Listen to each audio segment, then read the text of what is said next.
Hey guys, welcome back to the channel. This is story about what if Kyuubi become angry after seeing rude behavior of villagers towards Naruto and train him. Part 1. Before I start, please do support for more amazing content and comments for part 2. Do consider to subscribe my channel and share my video to your friends and check out the description as well. Let's start the video. Wahhhhh. It hurts. That was the wail of one Kushina Uzumaki, the current host of the Kyuubi. She was currently giving birth to her son Naruto. Calm down, Kushina. Yelling isn't going to make it go any faster. It's just going to alert everyone in a 5-mile radius that you're giving birth. Shut up, Kurama, before I chain you up again. You have no idea how much this hurts. I bet that if you hadn't enhanced the Uzumaki bloodline it wouldn't be hurting this much. Even though the Kyuubi was an entity of near infinite power, it still didn't want to be chained up again, so it shut up as it recalled how the pain was in a way partially its fault. Flashback. No jutsu. In some place that has no impact to the story. Kushina, there is something I want to talk to you and Minato-san about later. Okay. Even though Kushina and Kurama didn't talk much unless it was important, they still had some sort of respect for each other, to the point where they were on a first-name basis, so when Kurama actually did want to talk to Kushina or Minato, they knew it was important. In Kushina's mindscape. So what did you want to talk to us about, Kurama-san? A man with bright yellow spiky hair asked. Yeah. Usually you don't want to talk to us much unless it's important. It's about your son. What? Is something wrong with Naruto-chan? What is it? Kushina asked, on the verge of panic. Even though she had only carried the child for a few months, both she and Minato already loved him. Calm down, Kushina-chan. I'm sure if it was something like that, Kurama-san would have taken care of it himself. Minato calmly interjected, stopping his wife from working herself into a fit. Indeed, if it was something like that I would have taken care of it myself without informing you, as there would be no need. This is something of a more personal choice. Oh well, what is it? Your child will have a very weak Uzumaki bloodline. Even though Kushina cared about her almost dead clan, it wasn't something she really worried about that much.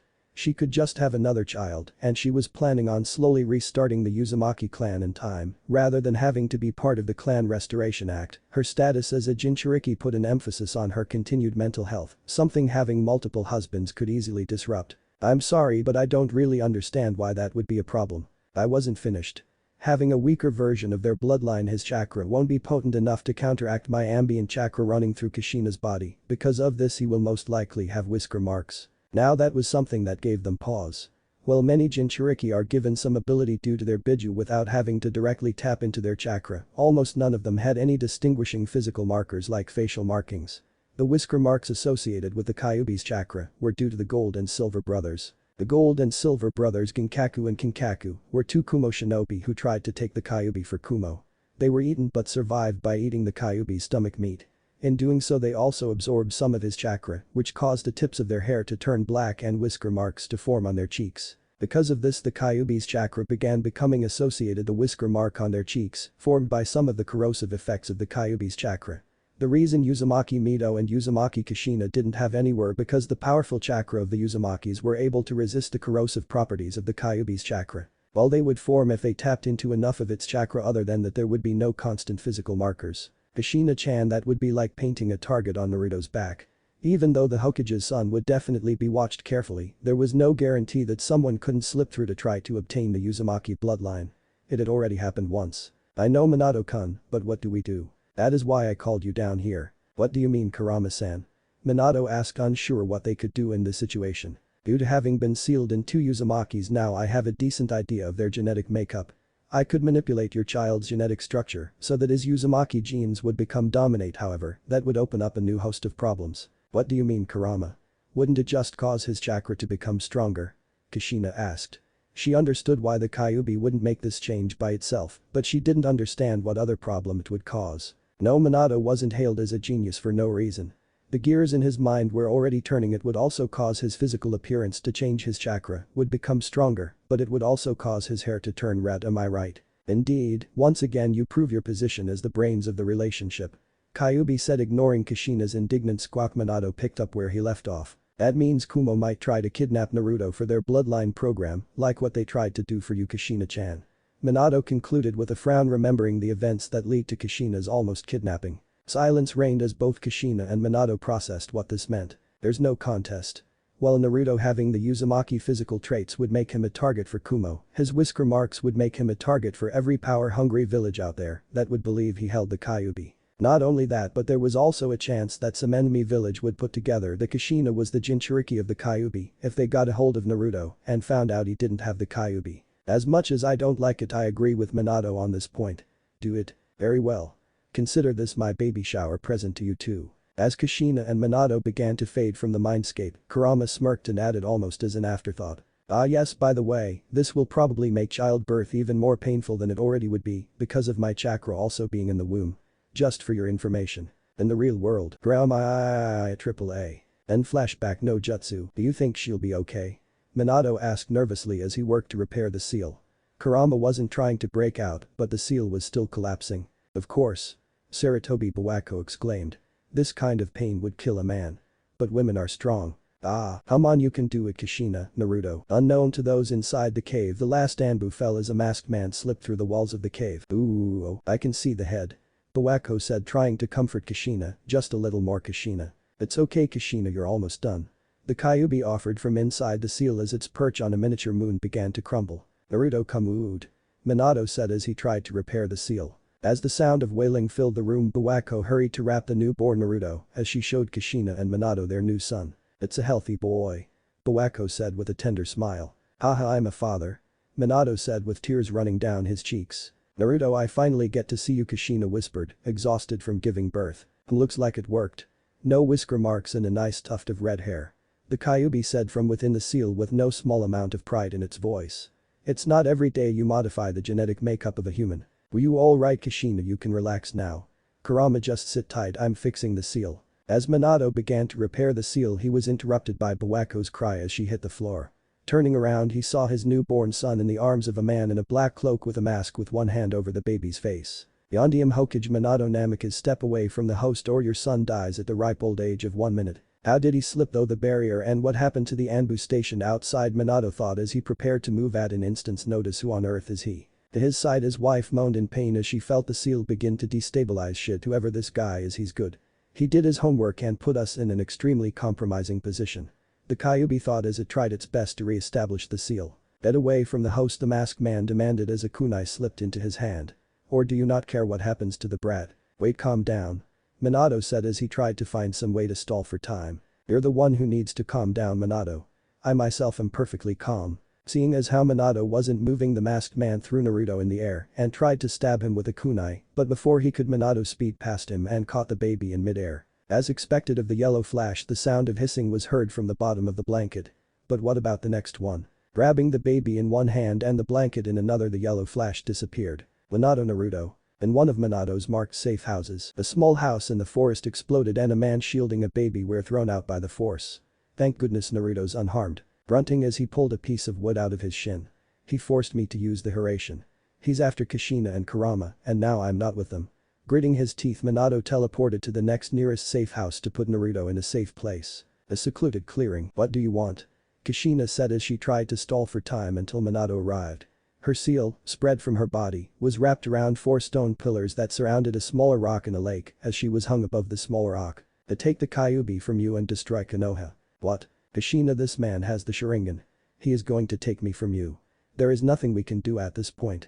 But if you were to willingly release the seal, it would give you some more time to live and give me one shot at ending him. Alright, but that probably means that you're going to be sealed into Naruto after this. The markings from Minato's Hiraishin, which allowed for him to teleport to their location, were incorporated into your seal. I know, but that is still better than being under this one's control. That also means Minato will probably have to seal you in Naruto. Can you promise me something?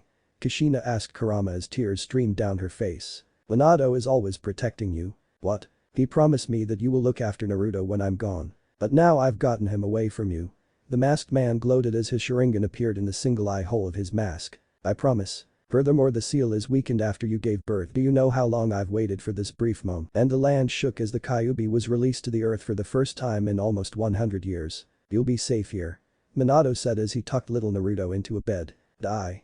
Kurama roared as he swung his claw at the masked man. Just wait here a bit, Naruto. The earth shook as the Kyuubi's blow crushed the area where the masked man stood. Something isn't right. Almost on cue, the masked man seemed to phase out of Kurama's hand. How interesting. I was told the Kyuubi was an irrational creature filled with hate. Drawled the masked man almost lazily as he made eye contact with the Kyuubi. Oh well. It makes no difference. Shit. Kushina, get away, the Kyuubi exclaimed as its eyes changed from their usual shape into a Sharingan before its pupils dilated completely. Thus now the Kyuubi tried to defend you, and now I will use him to kill you. The masked man said as the hypnotized Kyuubi turned around and prepared to crush Kushina. I have to go save your mom. As the Kyuubi's claw approached Kushina, she closed her eyes thinking of her newborn child who would have to shoulder the burden of being the next Jinchuriki of the Kyuubi. Naruto. However, when she opened her eyes again, she wasn't bloody paste on the floor but in the arms of her husband, and they were on a tree on a cliff. It appears you still have the flash, but it's still too late. The masked man mumbled as he prepared to move to Konoha. Minato, Naruto, is Naruto alright?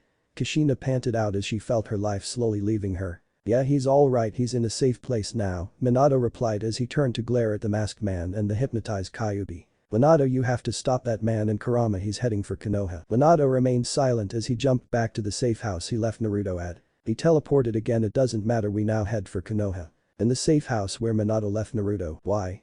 Kushina asked when she got a look as to where Minato is brought her. It's fine, Minato comforted Kushina, even though he felt his own words rang hollow. You're with Naruto now. Naruto, Kushina cried as she pressed her forehead against his. Minato, watching his wife cry as she slowly died, clenched his fist as he prepared to go confront the masked man. Minato, one last thing before you go. Kurama, after he was released from the seal, he had one chance to attack the masked man before he was taken control of. The attack phased right through him, but it looks like he has to turn tangible to transport something. I think it's some kind of space-time jutsu. I understand, I'll be back soon. Minato, thank you. Line break. The 5-year-old Uchiha Itachi sat outside of his house's patio as his newborn brother Uchiha Sasuke, as a feeling of dread passed over both of them, and Sasuke began to cry. Don't cry, Sasuke, as your big brother, I'll always protect you no matter what. In the streets on Konoha, two people were discussing a matter of grave importance. These two people were a 13-year-old Hada Kakashi and Might Guy. Can't we just decide by rock, paper, scissors today? The white-haired Haddock drawled. Not that again. Can't we have a more youthful battle for once? Dare this author say it, youthful, Might Guy screamed at the top of his lungs. Hey Guy, do you feel something weird? The air feels cold. Smoking a pipe, the aged third Hokage was looking at some paperwork when he sensed the Kyuubi's chakra. It can't be. Appearing in an ally, the masked man knelt down, and the night that would be known forever as the day of the Kyuubi attack began. Uchiha no Jutsu. Suddenly appearing in Konoha, the Kyuubi let out a might roar and began to destroy everything in sight. Line break. Sandame Hokage-sama. An Anbu appeared, panicked the Kyuubi. The Kyuubi has suddenly appeared in the village. Dressing in his black battle armor, Sarutobi Hiruzen, once known as the god of shinobi, immediately took command. I know. I'll take care of it. You all protect those who can't fight. Yes, sir. Kurama Dono, did you break the seal of your own volition or are you being controlled? Flashback. Kushina's mindscape. The 5th and 3rd Hokage stood with the Kyuubi's Jinchuriki in her mindscape, the Kyuubi having called to tell them something important. Hiruzen, Sarutobi, Minato, Namikaze and Kushina Uzumaki, what I am about to tell you is something I have only willingly admitted to 3 others who were in turn your 1st and 2nd Hokages and my previous Jinchuriki. The 3 people in question looked around at each other. For only 3 other people to have known this, it must have been a pretty big secret. The reason you receive little to no fuss from me being sealed inside you is because it is something I myself asked for. That surprised them. What reason would a creature as powerful as the Kyuubi have for wanted to be sealed? During the battle of the end where Uchiha Madara Kurama spat out the name almost like it was a poison. Fought your 1st Hokage, it was a little known fact that Madara controlled me using his Sharingan. Since there is a clan of those with the cursed eyes, I requested to be sealed inside your Shadame's wife because I could sense her powerful chakra and that my own would not harm her. It was mutual benefit. She would be able to call upon my chakra in her time of need and I would never again be controlled by those cursed eyes. Giving them a minute to let them possess this, the Kyuubi continued. Look at my eyes. You can see how they are vertical slits, correct? After receiving a round of nods, he continued. When I am under the influence of an Uchiha, my eyes either become round and dilated like you humans or there is a pattern of a Sharingan. Then flashback. How did it come to this? Minato thought as he prepared to subdue the Kyuubi.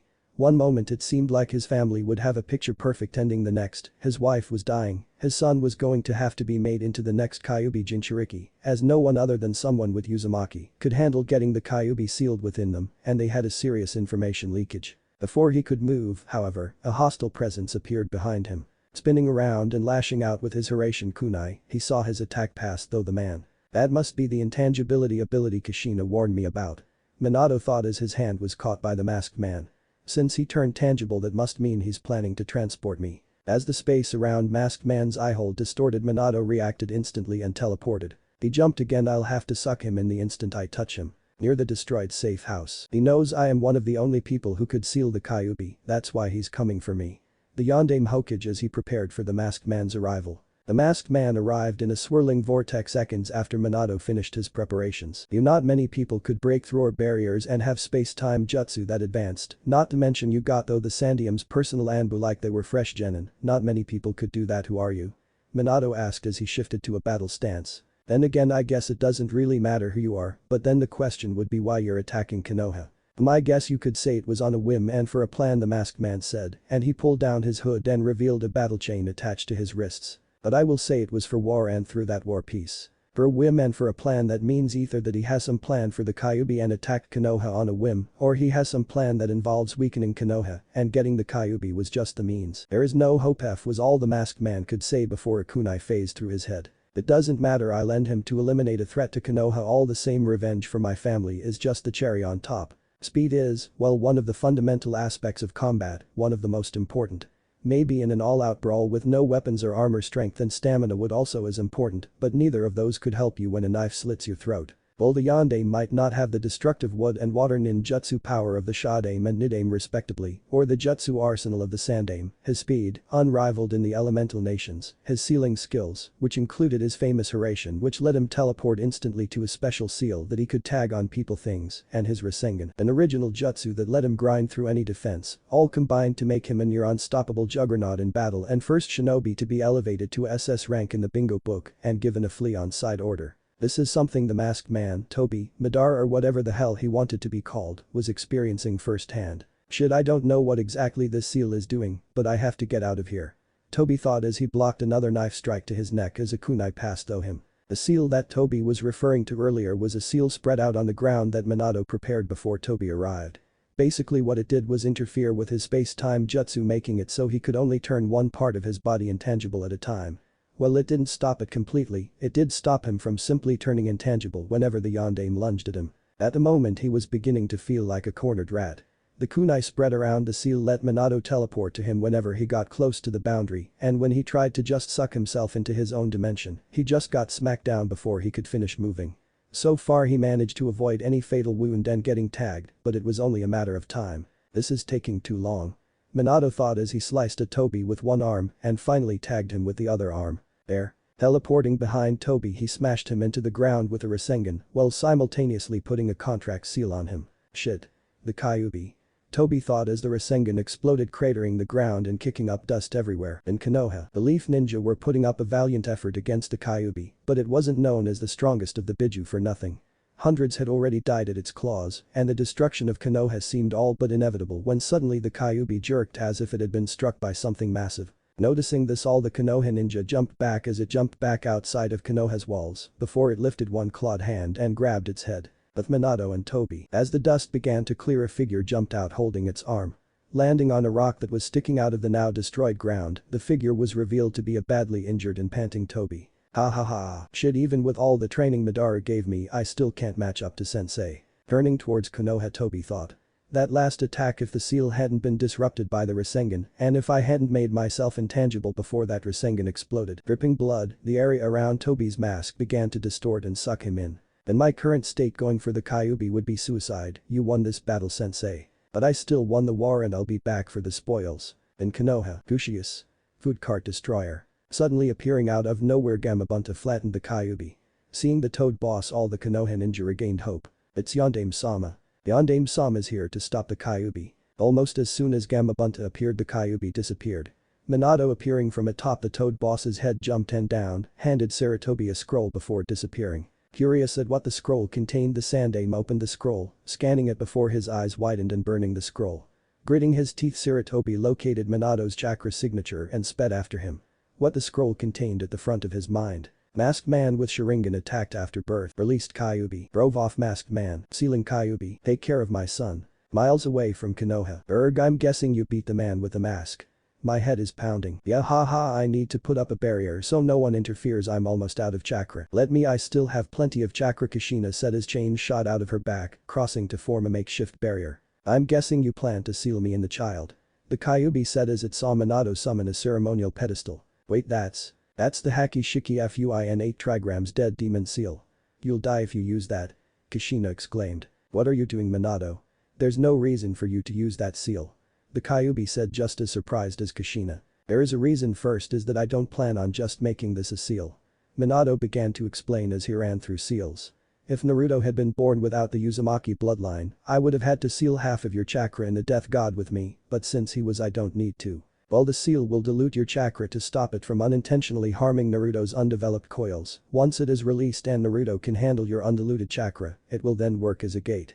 With it you and Naruto will be able to use a form far more powerful than a simple full possession." "Wait, why would he need that? I thought you defeated the masked man." "I did, but I couldn't finish him. I realized two things today. The masked man who attacked you, he will bring catastrophe upon us, and this child is the one who will stop him."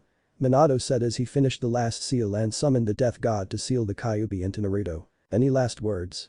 "I'll seal the rest of both your and my chakra in Naruto after I use the Shiki Fuin, so we can meet him when he's older. I also want you to help him control the Kyuubi's chakra, but that will be far into the future. Naruto, don't be a picky eater, eat heartily so you grow up big and strong, take a bath every day and keep warm, make sure you get enough sleep, make friends, true friends you can really trust, and as for women, don't fall for a strange one, find a woman like your mom, and don't become a pervert like Jiraiya. Naruto, you will face many painful times and hard times, but just be yourself and have your dreams and the confidence to make those dreams come true. I really wish I could be there to teach you so many more things. I really wish I could be with you longer. I love you. Naruto, as your father I'll just second everything your mom said," Minato said before he looked up at the Kyuubi. "I know Kurama, you'll be there to watch him for us, right, like a godparent, right?" "Yeah, I'll make sure to watch him, but since that pervert sensei of yours is his godfather, would that make me his godmother?"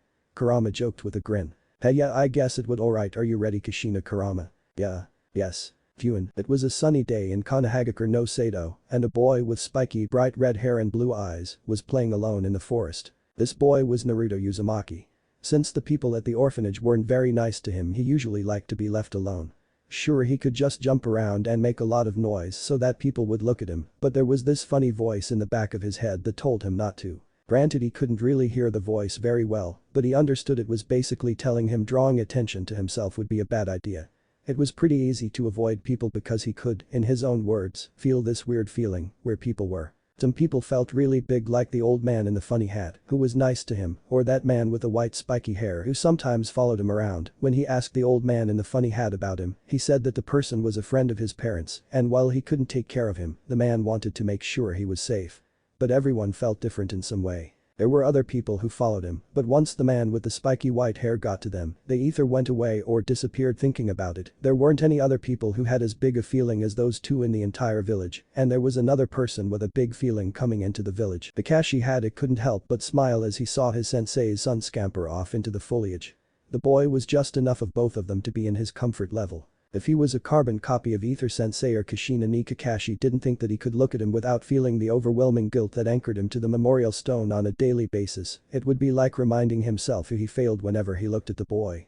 Speaking of which, it was about that time of the day. Creating a shadow clone to watch over his sensei's legacy, the son of the White Fang Shunshin to the memorial stone. The day was an important day.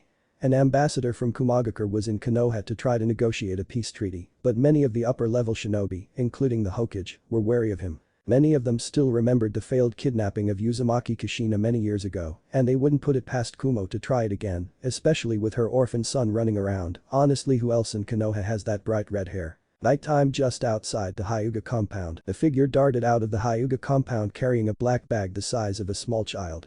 Yusaka Hattori grinned, almost not believing how easy this was. While he was sent under the guise of negotiating a peace treaty, his true purpose was to kidnap the Hyuga heiress for Kumo's bloodline program. While many people would think it was sickening to subject innocent young girls to such a thing, Kumo didn't care, as long as it got them more power. Pausing to catch his breath, Yusaka caught a glimpse of bright red hair just before it disappeared into the bushes. Naruto was having fun playing in the forest just outside of the Hyuga compound when he felt that new signature that came into the village today. Oddly enough, there was also a second much smaller signature with it.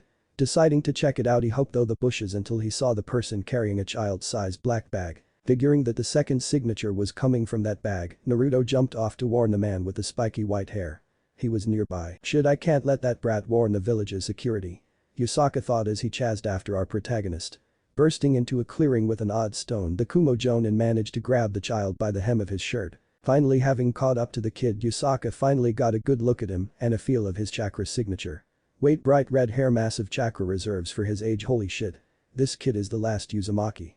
Grinning madly as he ignored the kid squirming, he thought about what kind of reward he would get for this. Like just about every other village, Kumo heard about the Kyuubi attack. After doing some digging, it was revealed Kushina Uzumaki died, but there were rumors of a kid with bright red hair, with massive chakra reserves running around after the Kyuubi attack. The civilians all thought it was the demon reborn, but the people at Kumo knew better. Well, rare bright red hair wasn't limited to only Uzumakis, but all those with the Uzumaki special chakra had bright red hair. This is perfect.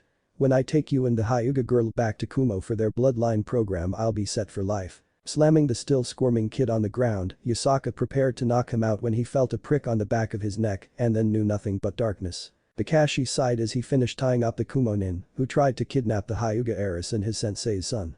While the nin would have probably been caught and killed by Hiashi, who was just now arriving to retrieve Hinata, the fact that he chased after Naruto meant three things. First, that Kumo knew Kushina ni had a son with the Uzumaki bloodline. 2. While the nin was chasing Naruto at the time, his main target was the Hyuga heiress. 3. And most importantly, Konoha now had a bargaining chip.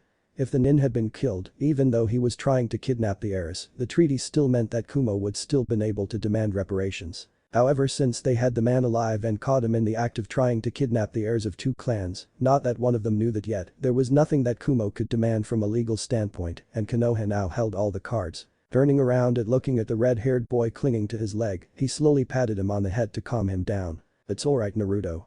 The bad man can't hurt you now. While Naruto wasn't treated very well in the village, nobody actually ever raised a hand against him, fearing the wrath of those who cared deeply for him due to the fact that they had connected the dots and figured out Naruto was Kushina and Minato's child. On that note, with the attempted kidnapping, one of the major clans of Konoha could probably demand to adopt him under the pretense of protecting him from future kidnappings. Kakashi knew for a fact that the Uchiha clan was trying to adopt him due to Kushina and Makoto being very close and Fugaku actually being Minato's cousin, twice removed, a fact very few people knew. The only reason Kakashi knew is because Fugaku actually approached him to try to get his support to adopt Naruto, feeling he owed his distant cousin at least that. Kakashi himself couldn't adopt Naruto because he was only 16 and was in Anbu, but he did give Fugaku his blessing, even though it didn't really matter at the moment due to the civilian council trying to cock-block them at every turn. Okay, let's go to the old man now. Kakashi said, taking Naruto's hand. Oh, hold on. Naruto's voice came out sounding as if he hadn't used it in days, which was probably true considering how he was treated in the orphanage. Timidly walking over to the girl hiding behind who Naruto assumed was her father, he stuck his hand out. Hello, my name is Uzumaki Naruto. What's yours? Blushing from behind her father's legs, Hinata stuck her hand out and grabbed Naruto's offered hand. And my name is Hyuga Hinata. It's nice to meet you. It's nice to meet you to Hinata. Naruto said with a small smile before he walked over to Kakashi. Okay, Kakashi. Had a Kakashi. Said the man with a smile. Most of his face was covered by a mask and his headband, so it came out as his eye looking like an upside down U. Okay, Kakashi Naisan. I'm ready to go. Naisan? Kakashi asked with a raised eyebrow. Yeah, the old man says you're always looking after me. Like an older brother would. Hey, okay then, let's go, Itato. Grabbing Naruto's hand and the tied-up Kumo shinobi, both Naruto and Kakashi disappeared in a shunshin. In the Hokage's tower, Sarutobi Hiruzen sighed as he remembered how he was appointed Hokage again. After the Kyuubi attack and his successor's death, Hiri took the mantle to help stabilize the leaf. Trying to honor the Yondame's last wish for his son to be seen as a hero, he told the village as his status as a Jinchuriki. The reaction was split down the middle. While the civilians called for his head, many of the more experienced ninjas remembered about Kushina and her status as a Jinchuriki, and coming to the conclusion that during childbirth, Kushina died and the beast had to be sealed into her son, the bright red hair helped many realize that when it was released. Recognizing the sacrifice Naruto's family was making, even if they didn't know who the dad was, the Jonin and clan heads were quick to rein in any and all bias towards Naruto. Since then there have been many attempts to adopt Naruto, but the civilian council was being petty and denied any and all requests due to that Naruto was technically a civilian. The Sandame still remembered when he first brought Naruto to the council, and his one-time rival Danzo suggested that he be turned over to him and made a weapon. All the shinobi clan heads stonewalled him and poured enough killing intent towards the civilian council that they could barely control their bowels, much less open their mouths. Thinking about his old teammate Hiruzen couldn't help but feel disappointed. Danzo had become such a short-sighted fool in his old age. Believing that the village was the metaphorical king, he would do anything to anyone in the name of the village. He had forgotten Hashirama and Tobirama sensei's reason for building the village in the first place. To create an environment where children wouldn't have to go out into the battlefields and parents wouldn't have to visit said children's shallow graves. A third fire shadow was broken from his musings by a knock on the door. With a tired Kumin, he looked up at the door and saw Kakashi holding a tied-up Kumonin with a sharp look in his eye. He gestured for him to close the door and explain. Around 8:30 at night Naruto came across this Kumonin holding a small child-sized bag outside of the Hyuga compound. Knowing he couldn't beat him by himself, Naruto came to find me but was seen by the Kumonin who then proceeded to give chase. Naruto was able to reach the memorial stone before he was overtaken. Hiding just before he arrived, I heard the Kumonin's intentions of taking both the Hyuga heiress and Naruto back to Kumo for their bloodline program. I then subdued him as Hiashi-sama arrived. I let him take the Hyuga heiress back to their compound while I brought Naruto to my apartment.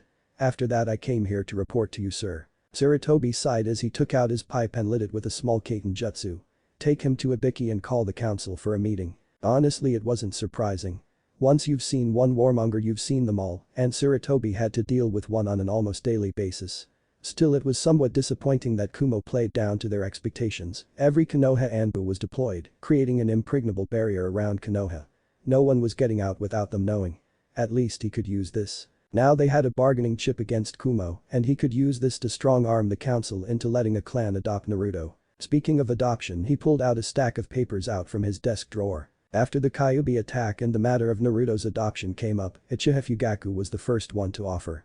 Granted, the civilian council immediately shot any and all attempts down, but Fugaku was stubborn and refused to give up. Every other week he received a request from the Uchiha clan to adopt one Uzumaki Naruto, but the civilian council immediately shot it down every time. At first he was suspicious seeing as how it was an Uchiha, not that anyone besides himself and the Kyuubi knew that was behind the Kyuubi attack, but after some digging, he found the truth about Minato and Fugaku's relationship and decided to give him his support. Smirking, he began to fill out the paperwork to adopt one Uzumaki Naruto into the Uchiha clan. He had the civilian council's number this time. Council chambers, so it looks like Kumo really did try to kidnap the brat. That was the voice of the Jonin commander Narashikaku. He had predicted that since Kumo had already tried to kidnap Naruto's mom, they would probably try to kidnap him too if given a chance. Yep, but I hear he wasn't captured by the Anbu we have around the village. Said a cheerful heavy-set man named Akimichi Choza. Apparently Kakashi was the one who took him down. We have him in interrogation and torture right now. Added Yamanaka and Noichi, the last of the first generation Ino Shikacho. The door to the council chambers opened to reveal the Hokage and his two teammates Midokado Himura and Udatain Kaheru. Settling at their seats at the end of the council table, the Sandaime cleared his throat. We are here today to discuss two things. First is Kumo's attempted kidnapping of two clan heirs and the adoption of Uzumaki Naruto. I thought we already made our point clear. That demon isn't going to be adopted. Said Cliché Council Member 1. That's right, and there is nothing you can do about it. Screeched a pink-haired Banshur, I mean Cliché Council Member 2. That's where you're wrong. Said Sarutobi with a grin that was positively victorious, but I will get to that. At 9 p.m. a Kumonin was apprehended trying to kidnap the heirs of two clans. The near-extinct Uzumaki clan. Insert flinch for Cliché Civilian Council and the Hyuga clan. Because of this I feel it is appropriate to leave him in the tender mercies of Ibiki. In a deep dark torture cell, Isaka Hattori was waking up. He felt his arms and legs restrained and he couldn't see or feel his chakra. Hello Isaka. Would you like to play a game? Oh thank God. For a second I thought they gave me to that sadist Marino Ibiki. I swear that guy gets his jollies off of torturing people. Isaka's blindfold was then removed to reveal the grinning face of Marino Ibiki. Ooh, oh, oh, oh, oh, oh, oh, oh, oh, oh, oh, oh, in the council chambers. Oh, oh, oh, oh, oh, oh, oh, oh, oh, oh, oh, oh, oh, oh, oh, oh, oh, oh, oh, oh, was heard all the way from the INT department. Ahem, yes, well, as I was saying, because of the negligence of the civilian council, one of our bloodlines was almost stolen. Therefore I am forbidding the civilian council from interfering in any matters related to the Uzumaki heir Uzumaki Naruto. What? You can't do this. Said Cliché Civilian Council Member Number 3 as they were escorted out of the room by Anbu. Yes we can. Due to your bigotry you spit on the legacy of Yuzu and in the process almost lost Konoha a powerful bloodline and our Jinchuriki. Well, you might want to get rid of the demon, remember. In Kumo's hands that demon might come back to exact vengeance. Himura said in a stoic tone. When Kumo learns that we have detained one of their head jonin, they will be out for blood. What I want are ideas that end in our benefit without war. Sarutobi said to bring the conversation back on track. Garrison, you cannot be serious. Said Danzo as the one-eyed warmonger mongered for war. They are obviously in the wrong here, and since this is Kumo we are talking about, they won't let it go unless we give them what they want or put their balls in a vice. Taking a deep breath, the Sandaime rubbed his forehead. I know Danzo, I know I do have an idea that will in your own words put their balls in a vice, but I want to hear the other suggestion, so we don't have to resort to that. Surprised that Sarutobi was still capable of thinking like that, Danzo simply nodded and stepped back. Some ideas were dribbled around, but it seemed no one was able to agree to a realistic solution. Some wanted to simply execute the Kumonin, while others wanted to release him as a show of peace. However, in the end it seemed that Shikaku lived up to his position as Jonin commander and took control of the situation. Okage-sama, if I may. Yes, Shikaku-sen, what is it? What do you plan to do if Kumo doesn't accede to our demands? I think it would be best if we had an accurate idea of how much of a trump card we have on them. Sighing, Sarutobi lighted his pipe and took a long drag before he blew out the smoke. The man we captured is, as I said, a Kumo Jonin, but what I hadn't mentioned yet is that he is one of their head Jonin. Right now he is down in INT, having very piece of information in his brain being extracted by Ibiki and an assistant. As it is, we have access to all of Kumo's dirty dealings, so to speak. Every record of every kidnapping, failed or successful. Knowing Kumo and how hungrily they amass power, we could probably convince both Iwa and Mizu to go to war with them. With Suna and us, that would be 4 of the 5 great nations all attacking one place. They would be completely crushed. However, that vacuum of power would lead to the balance of the nations destabilizing. Everyone would be trying to get as much as they could from the remains, and it would probably begin the next great war. Silence echoed in the chambers. Right now they had the opportunity to destroy one of the 5 great nations, but it would be the start of the 4th Great Shinobi War. No, causing the destruction of a nation for a simple kidnapping attempt would be too much. That is why I want to find some other solution. What we know is that Kumo won't give us their Jinchuriki or give us any of their bloodlines. What else can we ask for? Jutsus. Resources. Someone give me something. We could ask for training for our Jinchuriki. Danzo said. Silence once again greeted the room. Not because of the words spoken but because of the speaker. Within Konoha, Danzo was a well-known warmonger. The fact was that he and Sarutobi often bumped heads because of their respective views on what was best for the village. Danzo wanted war and Sarutobi wanted peace. The fact that Danzo was suggesting a viable alternative that didn't end in war was enough to shock everyone into silence. I know that most of you think of me as nothing but a deluded fool wanting war for no reason, but hear me out. At the moment we are weak from the Kyuubi attack, but we have never had a Jinchuriki of the Kyuubi actually use its power. However, during the last war rumors sprung up about Kumo's perfect host. If we were able to harness the raw power of the Kyuubi, then Konoha's position as the strongest ninja village would be cemented once again. Very well. I believe that is a good idea. At the moment the peace treaty, even if it was just a distraction, is technically making Kumo our ally if we decide to ratify it. However, Naruto-kun will not start until he believes he is ready and reaches at least Chunin rank. All agreed. Agreed. Chorused the room. Now on to the second order of business. As I said, now that the civilian council is no longer involved in decisions pertaining to Naruto-kun, he can now be adopted without them stonewalling us. Since Fugaku has been the most vocal about his wishes to adopt Naruto into the Uchiha clan, I will let him. Unless there is any objections, this meeting is adjourned. I need to prepare for when Kumo learns about their head Jonin being detained. Kumagakure, damned it, followed by the sound of a desk smashing through a wall, was the screen in the Raikage's office. It was supposed to be a simple kidnapping, but the damned ambassador overstepped his boundaries and got caught. Sighing, the Yondaime Raikage rubbed his forehead. Sarutobi held all the cards in this case, and he could only send another ambassador to try to negotiate his head Jonin's release. In Kakashi's apartment, one red-haired blue-eyed child slept in a dreamless sleep, the events of the night finally catching up to him. This was the scene Kakashi happened upon coming back to his apartment. Seeing his sensei's son so innocent and naive, it made him want to put each and every civilian council member's head on a pike. He had come to tell Naruto about his new family, but he could always tell him when it was finalized. Tucking Naruto and Kakashi decided to go to the living room and catch up on his reading. When the Kumo ambassador came to Konoha, he was simply given a scroll and told to be on his way. When he asked what was in the scroll, he was told that it was Konoha's demands and what they would do if said demands weren't met. Figuring it somewhat odd, he decided to look in the scroll. Paling rapidly, the ambassador made tracks back to Kumo. Kumagakure, at least they aren't asking for anything to drastically sighed in relief. With the dirt Konoha now had on Kumo, they would be able to set the rest of the great shinobi nations on them like wolves on a piece of meat. They really screwed the pooch on this one. Trying to kidnap not only the last of the Uzumaki clan, but also the Jinchuriki of the Kyuubi, Kumo was lucky that Konoha didn't decide to just shoot first and questions later. On the bright side, the alliance with Konoha would be smoothed over if Kumo agreed to this. It was a deal of mutual benefit for both sides, but Konoha was still holding a metaphorical gun to Kumo's head in this one. Grabbing a blank scroll, the Yondaime Reikage wrote his response and prepared to send the scroll to Konoha. They might be able to get the Uzumaki bloodline just yet. On Hagakure, Sarutobi Hiruzen let the pipe drop out of his hand as he read Kumo's response to Konoha's demands. They had agreed, of course, but A had suggested something to further cement the relationship and eliminate any bad blood between their nations. An arranged marriage, but not just any arranged marriage. An arranged marriage between Nai Yujito, the Jinchuriki of the Nibi no Nekomanta, and Uzumaki Naruto, the Jinchuriki of the Kyuubi no Yoko. While it might end up giving Kumo the Uzumaki bloodline, it would almost permanently tie together Kumo and Konoha. Jinchuriki were inherently more loyal to each other due to the fact that just about every Jinchuriki grew up hated and scorned. If Yujito and Naruto ended up growing close enough and Kumo tried to break off the alliance, Yujito would stay with Naruto rather than go back to Kumo, especially considering that she had no real connection to the cage, as most Jinchuriki did to secure their loyalty. The question is, however, if Yujito and Naruto would truly bond. Yujito was 7 years old, a fresh genin out of Kumo's academy, even though she had been training with the Nibi's chakra her whole life. Naruto was 3 years old and not even aware of his burden. Sighing, Hiruzen decided that once Naruto entered the academy he would tell him of Kurama the Kyuubi. The academy would color Naruto's opinion of the old fox, even though the attack years ago wasn't really his fault, not that anyone but him knew that. Not to mention how Naruto's parents probably asked Kurama to take care of their son.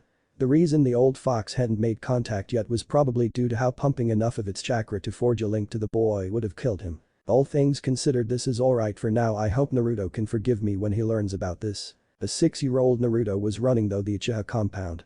It had been 3 years since the Kumo incident and his subsequent adoption into the Uchiha clan. After crying tears of joy, he asked why the Uchiha clan had decided to adopt him. His new mom, Uchiha Mikoto, told him that they were close to his parents. Even though he wanted to ask about his parents, that odd burning in the back of his head told him not to. When he was first brought back, he immediately butted heads with Uchiha Sasuke, his elder by a few months, even though he got along well with his other older brother Uchiha Itachi. Naruto had come out of his shell the last couple years around people he knew due to his new family's love and affection. Mikoto practically showered him in it, and while he and Sasuke butted heads, Sasuke still acknowledged him as part of the family, calling him Itato, not just to annoy Naruto. Itachi did care, it was just hidden under the stoicism. Fugaku was at first stoic like Itachi, but over the years he adopted Naruto's approach to people and smiled more with his family. Though for some odd reason Mikoto would always tell him to try to stay in the Uchiha compound. When he asked why, she would just say it was because she wanted to be close to her baby and then proceed to smother him in her cleavage until he passed out. Itachi was, for lack of a better term, near emotionless, just like his father, so you would think Naruto and Itachi wouldn't get along very well. It wasn't until he met Itachi's best friend, Uchiha Shisui, that he understood why. After Naruto had opened up to Shisui, Shisui and Naruto hit it off immediately, and only weeks after meeting him began to call him Shisui and Aizen. The rest, as they say, is history. With Shisui's love of using his hypnotic ninjutsu to screw with the members of his clan and Naruto's newfound penchant for pranks, the two began terrorizing the Uchiha clan and Konoha in general. Speaking of pranks, he had just pulled off one of his best pranks yet. He had snuck into the houses of each Uchiha who was in the Uchiha police force over the night and hide the Uchiha police force's spare uniforms, cloths and undergarments, leaving only one uniform available for each of them to go out in. Get back here, you little brat. That was covered in bright pink paint with orange accents. Chuckling to himself, Naruto jumped off the roof of the house he was on. Forming a chakra chain, he used it to hook himself onto a tree branch and swung into the forest. It was around a year ago Naruto had discovered his ability to form solid objects out of chakra. He had finally worked up the courage to ask about his clan and his mother. The voice in the back of his head, he didn't tell anyone about it.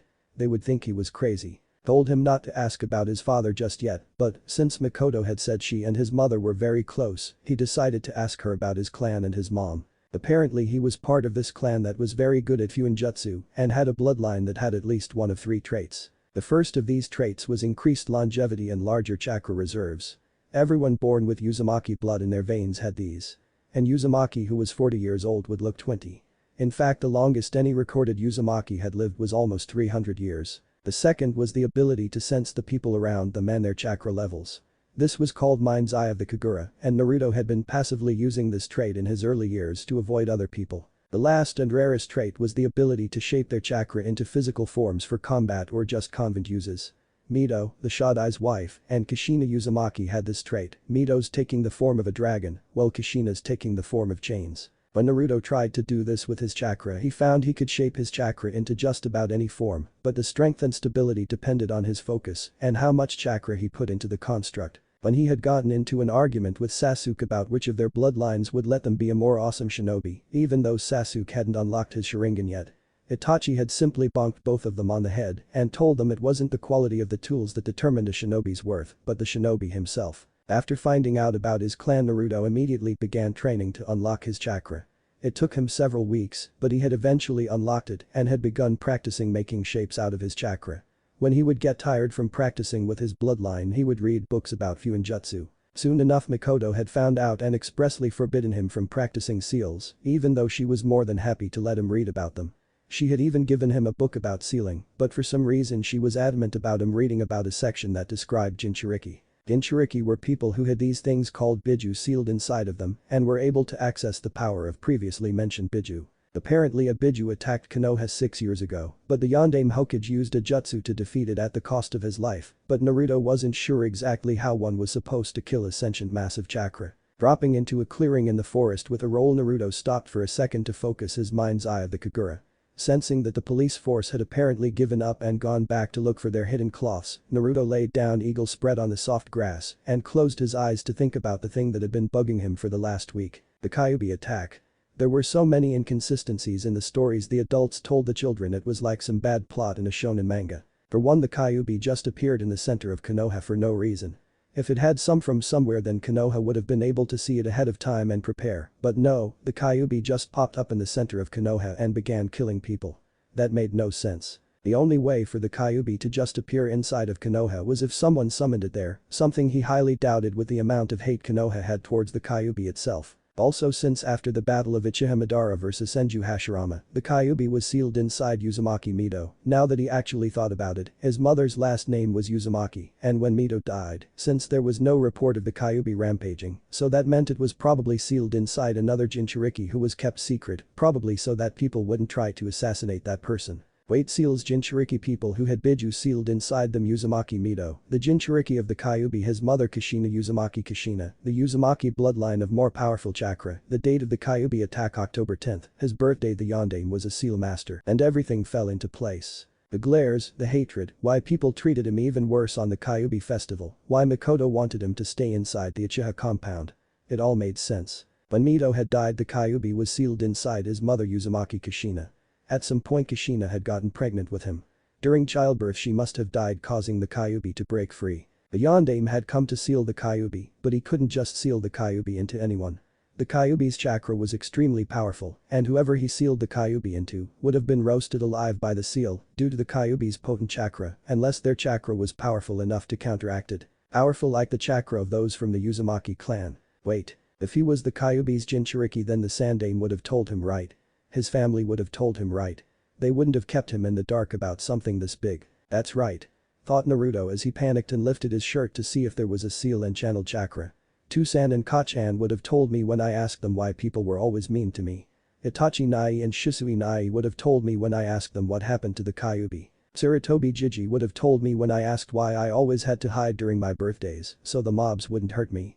They wouldn't have lied too. All thoughts were derailed as a spiral seal surrounded by 8 prongs appeared on his stomach. Hyuga compound. Hyuga Hinata was someone considered a failure by her clan. Even though Hisashi Ajasan and Niji Nyasan always encouraged her to do her best, she still never matched up to the standards her Otu-sama let for her. Sighing, she thought of that red-haired boy that she had met 4 years ago during the Kumo incident, Uzumaki Naruto, or rather Uchiha Uzumaki Naruto. After the incident he had been adopted into the Uchiha clan. Hinata wanted to see him again, seeing as how if it wasn't for him, she would have been kidnapped by that Kumo nin, but whenever she asked her Otu-sama would just say we don't associate with Uchihas. He had become especially cold to her after her Ka-san had died. Maybe she would see Naruto in the academy next year. Forest clearing. Naruto didn't know how long he sat there in the forest, clearing. All he knew was that he wanted to be alone. Jinchuriki. The power of human sacrifice. He had been lied to his whole life. The reason everyone at the orphanage was always mean to him. The reason he was always glared at outside of the Uchiha compound. They all knew but never told him. The most powerful weapon of the 5 great shinobi villages. He didn't know what to think anymore. In the book he read it said that Jinchuriki were often related to the cage to ensure loyalty to the village. There was no way the Sandaime was his father, grandfather maybe, but father no. But that wouldn't explain where he got his blue eyes from. Was that the only reason his family was kind to him? To ensure he was loyal to the village. Due to Naruto being caught up in his angst spiral, he didn't notice the person approaching him from the woods. Uchiha Shisui was always considered an oddball within his clan. Where most of his clan was stoic and expressionless, he was more outspoken and when not on duty, wore his emotions on his sleeves. Sure, he was a bit of a pervert, but every man is. These traits caused him to bond with Naruto once he had finally met the boy a few months after he joined the clan. While initially Naruto was distant to him, as he was with everyone he wasn't familiar with, Naruto gradually warmed up to Shisui, and the two gained an unbreakable bond. When Shisui had introduced Naruto to pranks, it had originally been a ploy to get the kid to steal some girl's underwear. He had taken to it like a fish to water, and the two terrorized Konoha on a daily basis, even though Naruto seemed to have something on his mind lately. While Shisui was walking through the woods, he spotted a head of spiky red hair in a clearing in the woods. Speaking of the devil and he shall appear. Looking at the sun, he noticed it was getting pretty late. Mikoto would throw a fit if Naruto wasn't home by curfew, so he decided it would be a good idea to get Naruto home. "Hey there little guy, how's it going?" Shisui said as he walked into the forest clearing with a grin. "Fine," was Naruto's answer, blue eyes hidden under his spiky bangs. That set of warning bells in Shisui's head. When he first met Naruto, the kid was damn near mute, always trying to make himself appear as unnoticeable as possible. Naruto had warmed up to Shisui, and over the years he had learned that Naruto was very vocal about his emotions to people he cared about. If he was upset about something, then he would be bouncing all over the place and in general raising hell. That he wasn't doing that and instead trying to bottle his emotions up meant that it was something big. Sitting down next to Naruto, Shisui waited until Naruto was ready to talk. Being a genjutsu specialist, even though Shisui was known for his shunshin, he had a decent idea of how the mind works. Trying to pressure Naruto to tell him what happened would just alienate him. He had to wait until Naruto was ready to talk. Sure enough, after a couple minutes, "Why didn't anyone tell me about the Kyuubi?" Putting an arm around Naruto, Shisui drew the boy into a one-armed hug, so he was leaning on him. "So you finally figured it out, huh?"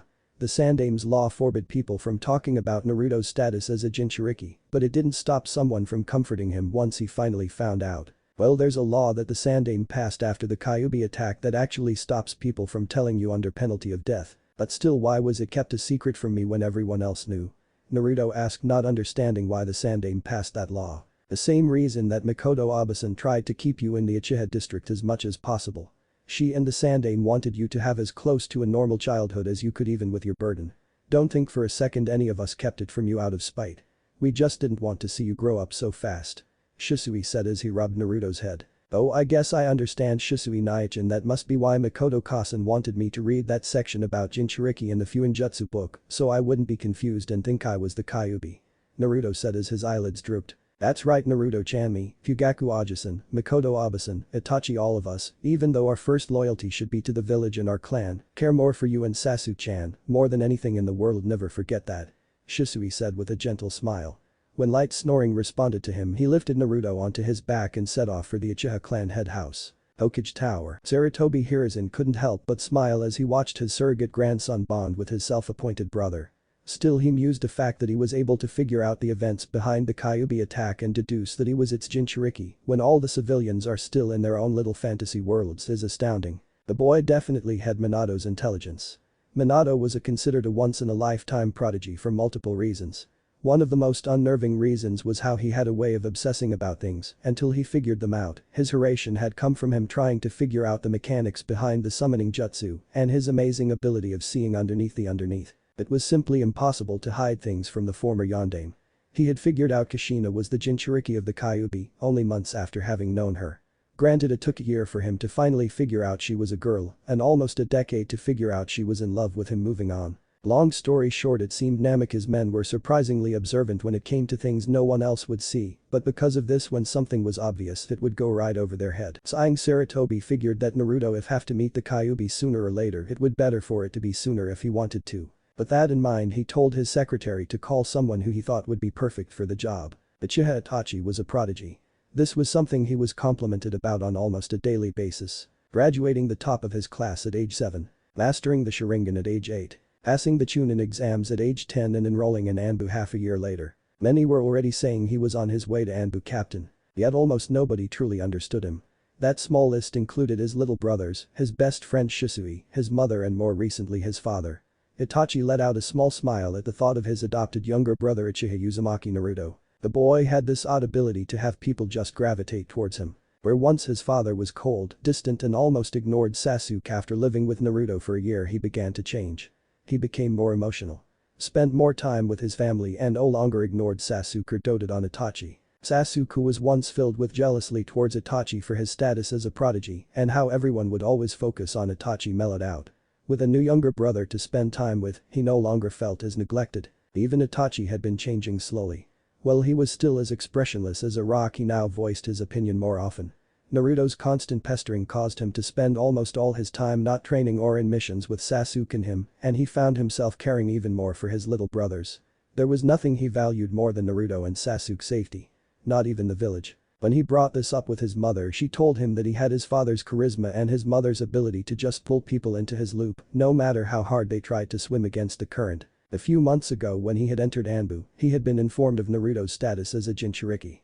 When he confronted the Sandaime about why Naruto didn't know, the wizened old man told him that it was kept from him so he would have some measure of a normal childhood and he would be informed once he entered the academy. While Naruto's parents may have turned him into a Jinchuriki, Sarutobi knew they would want to personally destroy Konoha if Naruto had been turned into an emotionless weapon like Danzo wanted. Itachi had long since figured out Naruto's parentage. Naruto's parentage was simply just one question to his mother away due to how she, Fugaku and Itachi would always meet with Minato and Kushina. Hearing that he had a summons from the Hokage, Itachi idly wondered what kind of game he would play with Naruto and Sasuke tomorrow. Hokage's tower. Hearing a knock at the door, Sarutobi beckoned for whoever it was to come in. The door opened to reveal the emotionless face of Uchiha Itachi. "You called, Hokage-sama?" "Yes, Itachi-kun, sit down." Taking his pipe from his desk, he lit it with a small kaiten jutsu. A few moments passed in awkward silence. "I wanted to tell you Naruto has figured out his status as a Jinchuriki." Aside from a slight widening of the eyes, Itachi had no outward reaction. "I see, but that is not the reason you called for me, is it?" Sighing wistfully, the Sandaime let out a rueful chuckle as he made a signal for the Anbu in the room to leave and turned on the silencing seal. "You truly are a prodigy, Itachi-kun, but first, to understand this order you first know the truth of the night of the Kyuubi attack." "The truth of the night of the Kyuubi attack?" Turning around, Sarutobi nodded with a serious look in his eyes. "Itachi, what I am about to tell you is to be classified as a rank SS secret. If it were not for your rising ranks within Anbu and how close Naruto holds you to his own heart, you would not be hearing this. Do you understand? Do not betray my trust." Nodding once, Itachi focused and made sure to commit the following conversation to his memory. "I'm sure you're aware of the battle between Madara and Hashirama, where Madara tried to use the Kyuubi to gain an edge, but inevitably lost, causing the Kyuubi to be sealed into Uzumaki Mido." Itachi nodded. There was no Uchiha who didn't know about that battle. However, something you don't know is that the Kyuubi requested to be sealed into Mido. "What?" "Indeed. Due to the Kyuubi being controlled by Madara Sharingan, it requested to be sealed into Uzumaki Mido, so it could not be controlled again. The Kyuubi is actually quite an intelligent creature. If that is the case, then why did the Kyuubi attack Konoha?" "While the Kyuubi did attack Konoha, it wasn't of its own will." Eyes narrowing, Itachi immediately reached a conclusion. "You believe in Uchiha to be the cause of the Kyuubi attack?" he stated. "Hold on now, Itachi-kun, let me finish. The fact that the Kyuubi can be controlled by a Sharingan is a fact now only known between 4 people now. You, me, the Kyuubi and the perpetrator of the attack. However, there have been rumors flying about along those lines. Konoha is starting to believe the Uchiha clan as a whole to be responsible for the attack." "That is absu." Itachi began to protest before he was cut off by the Sandaime. "I know. Fugaku and Makoto were very close to Minato and Kushina. I believe alone Uchiha was responsible. I was simply telling you the general consensus around the village. Don't be so hasty, Itachi-kun." "My apologies, Hokage-sama." "It is fine, I would have reacted the same way. However, I would ask you to keep an eye on your clan for me in case you may find out the identity of this mysterious Uchiha." "Very well, Hokage-sama, but how do you know it was an Uchiha?" "I will get to that too, Itachi-kun. Now, when Mido died, the Kyuubi had to be sealed into a new host. That new host was Uzumaki Kushina, Naruto's mother." "Yes, now there is one time when a female Jinchuriki's seal weakens enough for their biju to be released during childbirth. And when Naruto was born, the person attacked Kushina, ripped the Kyuubi from the seal, and used it to attack Konoha, if I may ask, Hokage-sama." "Yes. Why do you think it was an Uchiha behind the attack and not someone else?" "Before the Yondaime teleported the Kyuubi to seal it away, he had just enough time to hand me a scroll. On the scroll he asked me to take care of Naruto and gave me a general idea of what happened, but there was one word that stuck out: Sharingan." Finished Sarutobi as he let the words seemingly hang in the air. "I see, may I receive my orders now, Hokage-sama?" Yes, I want you to use your Sharingan to enter Naruto's mindscape so he can meet with the Kyuubi. What? That got a reaction out of Itachi. A slack-jawed eyes wide open reaction. Yes, the Kyuubi's previous container Kushina was someone who it respected and the feeling was mutual.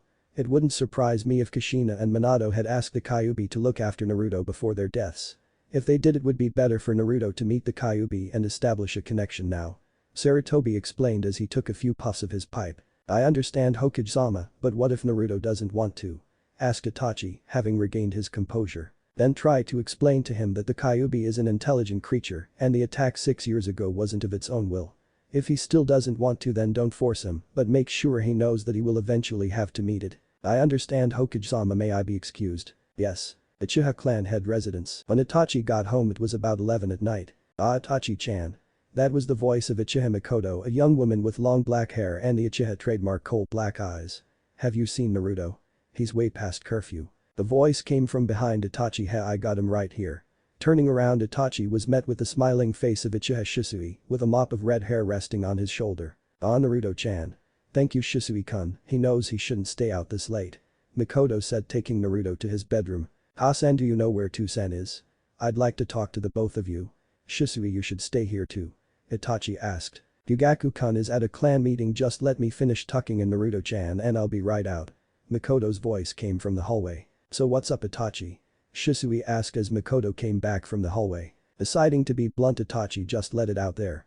Naruto-kun knows about the Kyuubi. While Mikoto's eyes widened with a visible expression of shock on her face, Shisui showed no outward reaction. Shisui?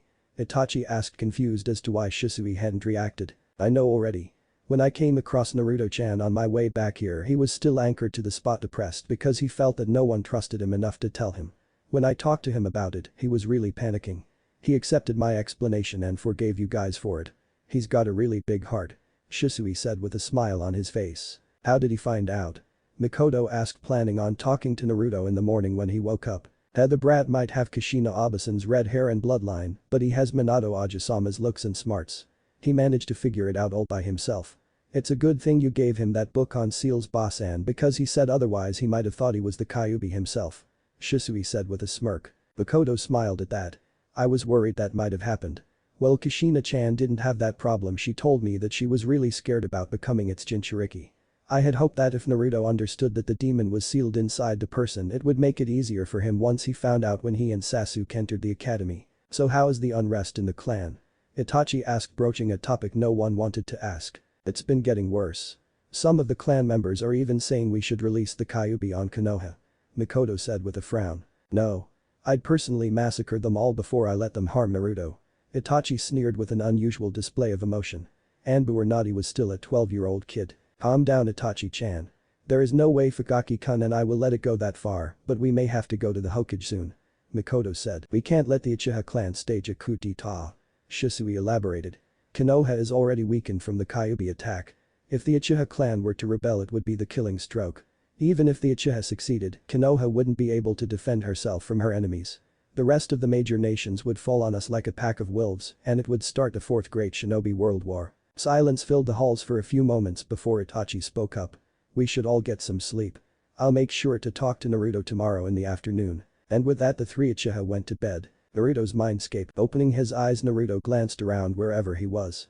It looked like he was in a giant sewerway and there was water up to his ankles, but oddly enough it didn't feel wet. Closer inspection of the walls showed that there were really big pipes that had this odd dark blue glow, and that there were smaller pipes connecting to the big pipes with an angry red glow. Looking around, he noticed that there were only two ways to go, forward or back. Since Naruto had no idea where he was, he decided to just put one foot in front of another. A few minutes later, eventually Naruto came to a giant prison with a ceiling tag in the middle. This must be where the Kyuubi is. That means I'm in my mindscape. Why is inside my head a sewer? Maybe because you have a dirty little mind. Boomed a voice from behind the bars. Hey, I'm not a pervert. Naruto shouted indignantly at the voice. Give yourself a few years.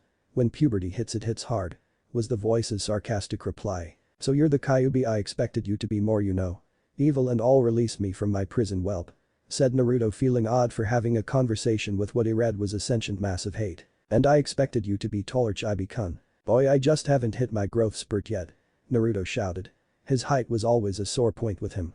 Well, he wasn't exactly short per se, due to Makoto making sure he ate more than just ramen, he was still a few inches shorter than Sasuke, so whenever someone commented on his height, he always lost his temper. Well, I found my new nickname for you. So how did I get in here and how do I get out?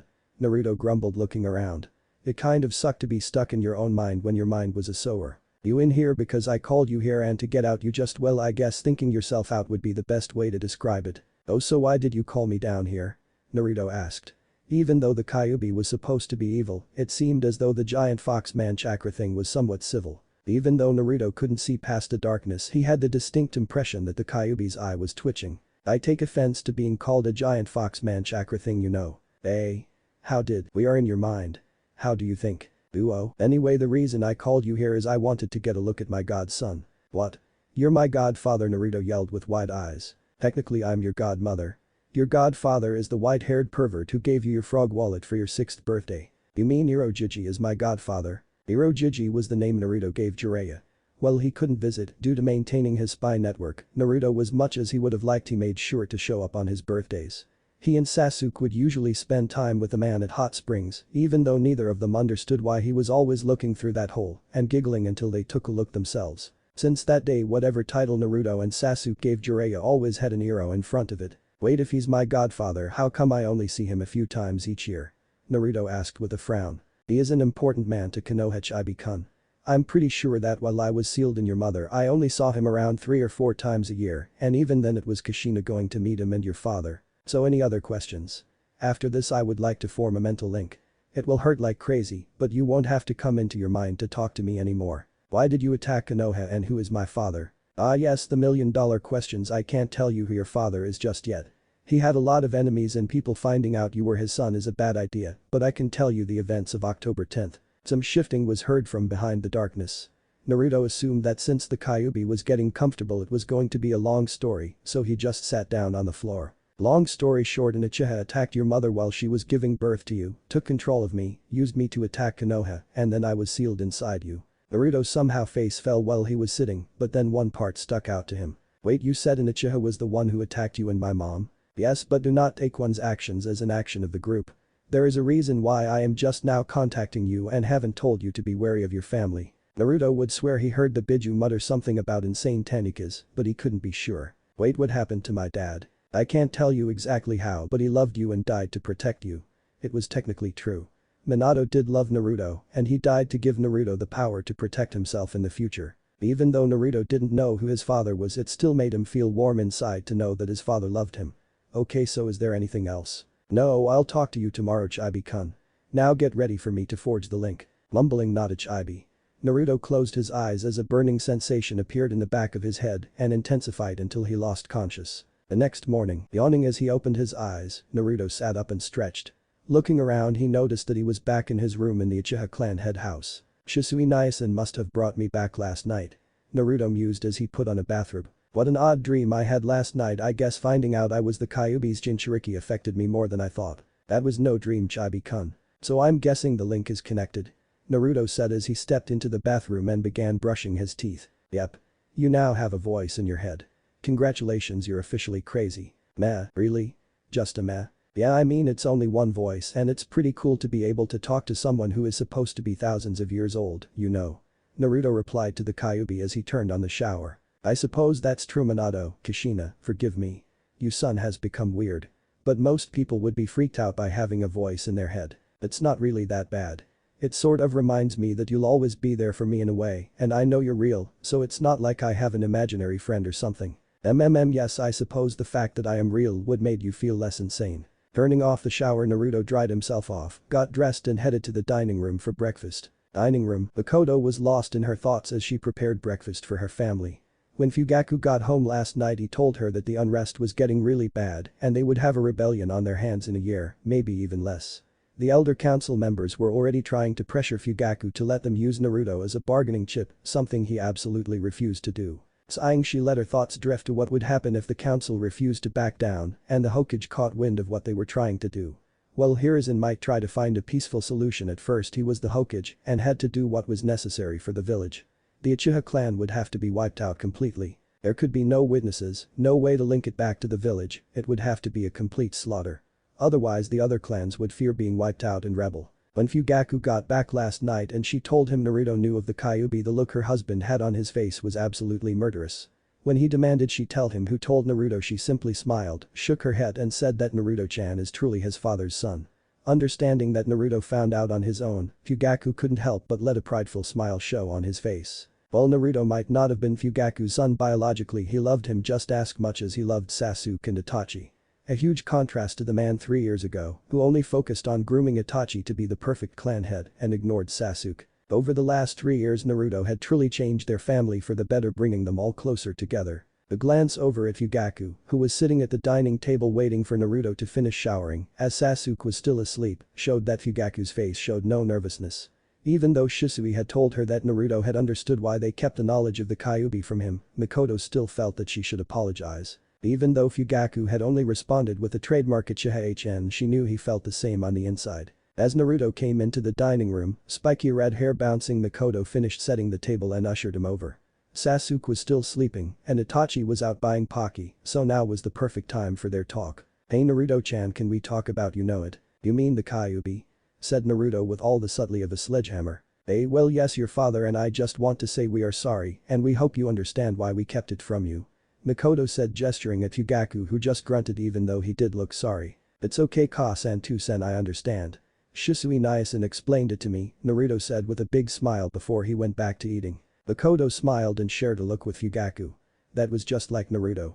He never let anything get him down and always bounced back after he got an explanation. A little while later Sasuke came in with his duck-ass hairdo messy, followed by Itachi with a big bag of Pocky, and the rest of breakfast was in comfortable silence. Naruto and Sasuke's training grounds. The sounds of two small children fighting echoed throughout the training grounds. Even though they would enter the academy next year, Naruto and Sasuke still liked to train and fight with each other. Of course they made sure not to hurt each other too badly. Most of the time. Jumping over a sweep kick, Sasuke jumped into a snap kick that hit Naruto in the jaw. Using the momentum from that, Naruto spun and landed a kick into Sasuke's gut and knocked him back into a tree. "Ha!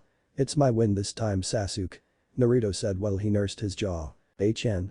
That's only because you've been training in your clan's taijutsu longer than I have." The Uzumaki taijutsu style, the swirling fists, was a style that made use of grappling, so that the Uzumaki clan members using it could apply seals and spinning attacks that used the momentum of your opponent against them. You know, Two-chan and Ani-chan wouldn't teach the interceptor fist until I unlocked my Sharingan.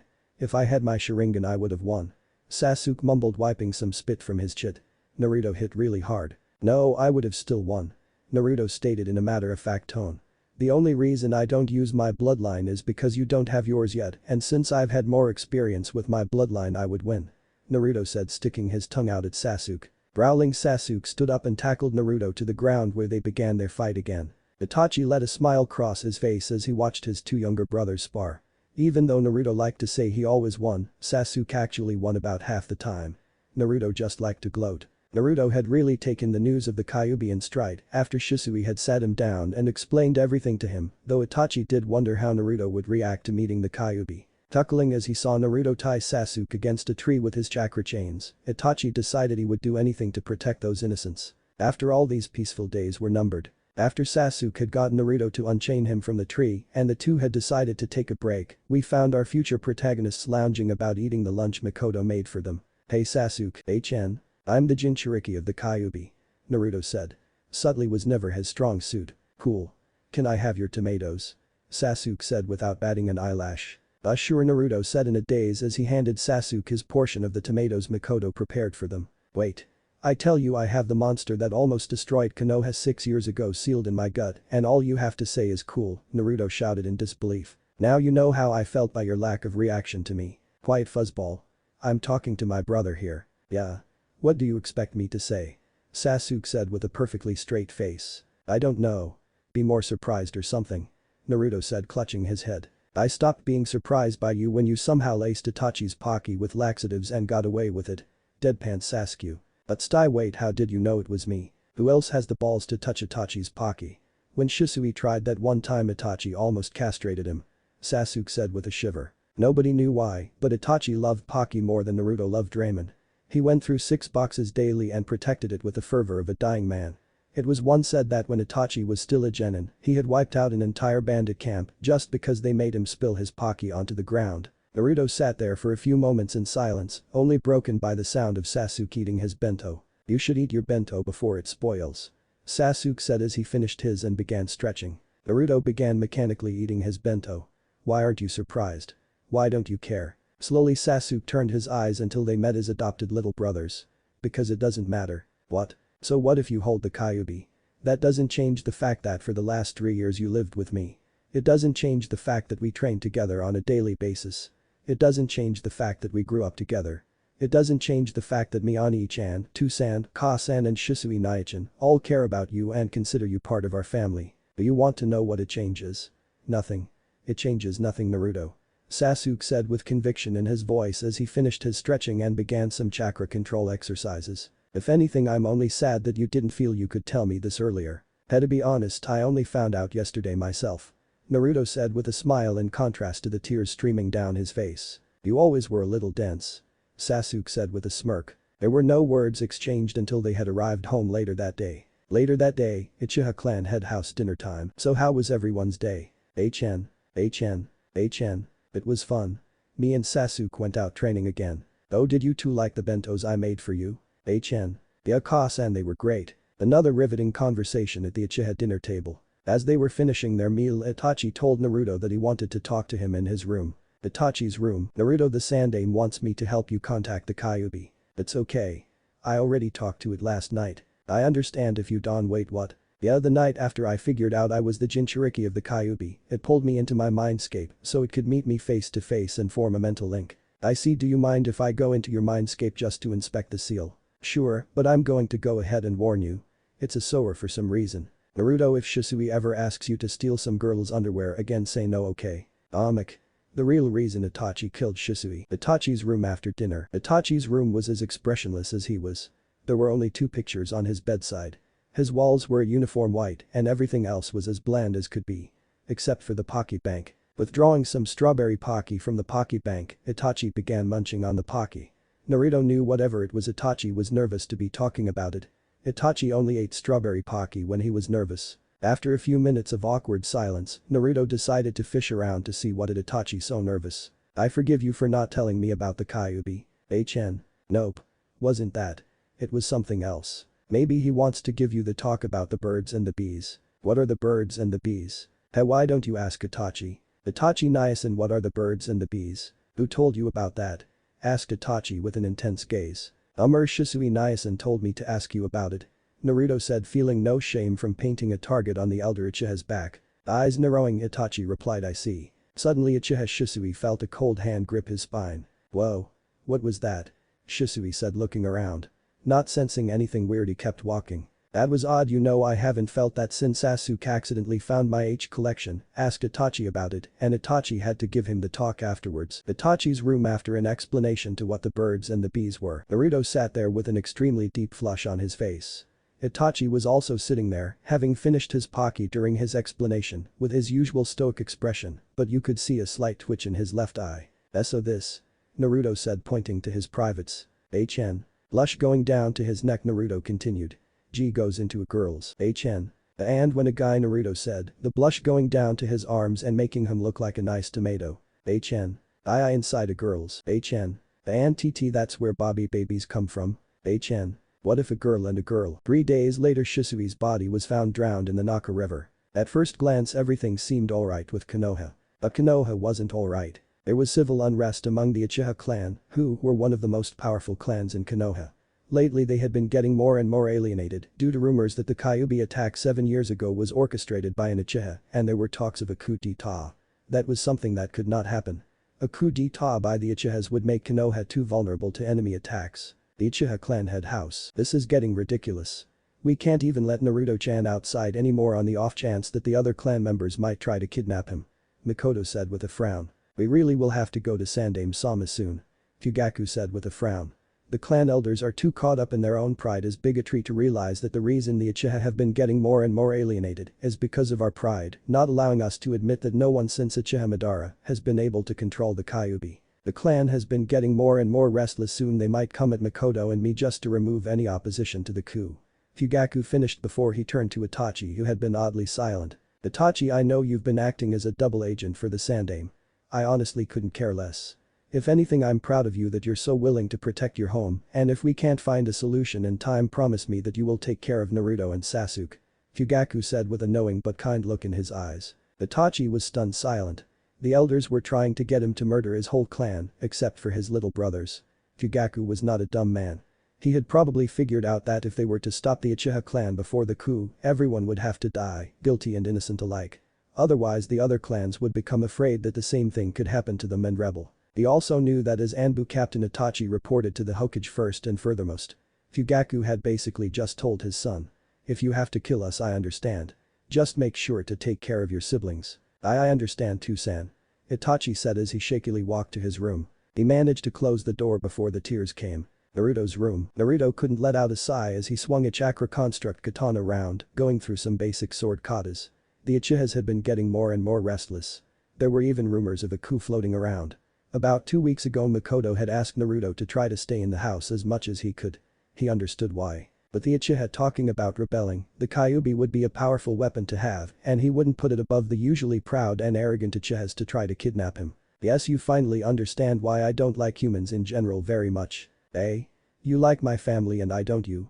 Naruto replied as he used his chakra to make a giant blunted shuriken and went through some throwing motions. I will admit your family doesn't fit the mold that most humans come from, both your adopted and biological. However, they are more the exceptions that prove the rule rather than the rule. Eh? I don't get it. How can an exception prove a rule? Naruto said, confused. The Kyuubi always used these weird sayings that made no sense. It is a way of saying that one exception doesn't make a generally broad rule false. The fact that your family is nice compared to the rest of the clan just says that the rest of the clan is considered mean. In the same way, because your family is made of good people just means compared to your family the rest of humanity seems bad. The Kyuubi explained. The kid was smart, but he was still 8 years old. Oh, is humanity really that bad? Naruto, have I ever told you of the origins of the tailed beasts and the true meaning behind the word Jinchuriki? No, why? Well, it all wait. Naruto, focus your mind's eye. Sensing the urgency in the Kyuubi's voice, Naruto focused his mind's eye of the Kagura. When he did, he immediately focused on 6 signatures, one of whom was Shisui. It seemed like he was fighting some people. And he was losing.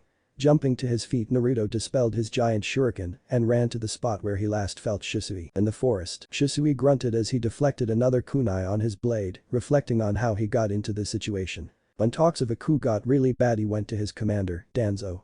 Danzo's reaction was of course to massacre the clan. Shisui expected that. What Shisui didn't expect was for Danzo to try to steal his eyes. He had barely made it out of that hornet's nest, and now he still had 5 wasps to deal with. Dodging a thrust by one of said wasps, Shisui ducked underneath and to the side, opening the root nin's stomach with his tanto. Grabbing the dying nin's body, he spun and used it as a shield to block a barrage of shuriken to his left. Using the body as a cover, Shisui shunshined, body flicker, behind another root operative and severed his head from his neck. Ducking under a swing meant to behead him, Shisui lashed out with a snap kick, knocking the blank masked root back and threw his tanto, nailing the root in the forehead. Shisui took 2 kunai from his holster as the second to last root fell upon him, tipless tanto swinging. Ducking underneath a slash, Shisui lashed out with his kunai, only for the root to jump back. Senses screaming at Shisui, turned around but wasn't fast enough to block the punch that knocked him to the ground. Dazed Shisui could only faintly hear one of the men telling the other to take his eyes. One of the root walked over to him before he ducked as a giant blue thin-bladed shuriken, think the kind Obito use, passed over him. Seeing a chance as the other root turned to look for their mysterious attacker, Shisui lashed out with a kunai and cut the closest root's throat. He then shunshined behind him and jackhammered him into the ground. Shisui then knelt down and put his knee on the root's neck and watched him passively as he choked to death. Looking up, Shisui let his face soften as he saw Naruto run over with red pupils. Probably channeled some of the Kyuubi's chakra so he could have enough strength to throw that big shuriken. Shisui mused. Shisui let out an oof as Naruto body tacked him. Shisui Nyasan. Are you alright? I was training and I sensed that you were fighting and that you weren't doing good, so I came to help. And chuckling, Shisui patted Naruto's head to calm him down. Yeah, calm down. I'm alright. Come on, let's get you home. You know that you're not supposed to be out of the house. Uchiha clan head house. On the way back, Naruto fell asleep due to this being the first time he ever used the Kyuubi's chakra. After putting Naruto in his bed, Shisui went to the living room where he knew that Makoto, Fugaku and Itachi were waiting. So anything? Fugaku asked. No, he is still giving us the same deal. Everyone except Sasuke-chan, Naruto-chan and the person who does the deed dies. Hell, the bastard even tried to take my eyes. Probably would have succeeded too if Naruto hadn't come at the last second. So we are right back at square one, Shisui said with a frown as he ran his hand through his hair. At this rate it looks like we will have to take Danzo's option. I overheard some other clan members talking about trying to kidnap Naruto-kun so they could get control over the Kyuubi.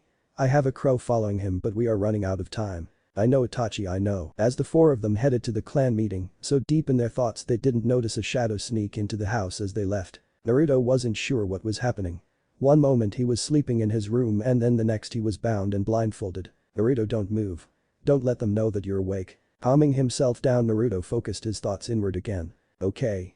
Do you know what's going on? Naruto, the people who kidnapped you want to take control of me and destroy Konoha. What?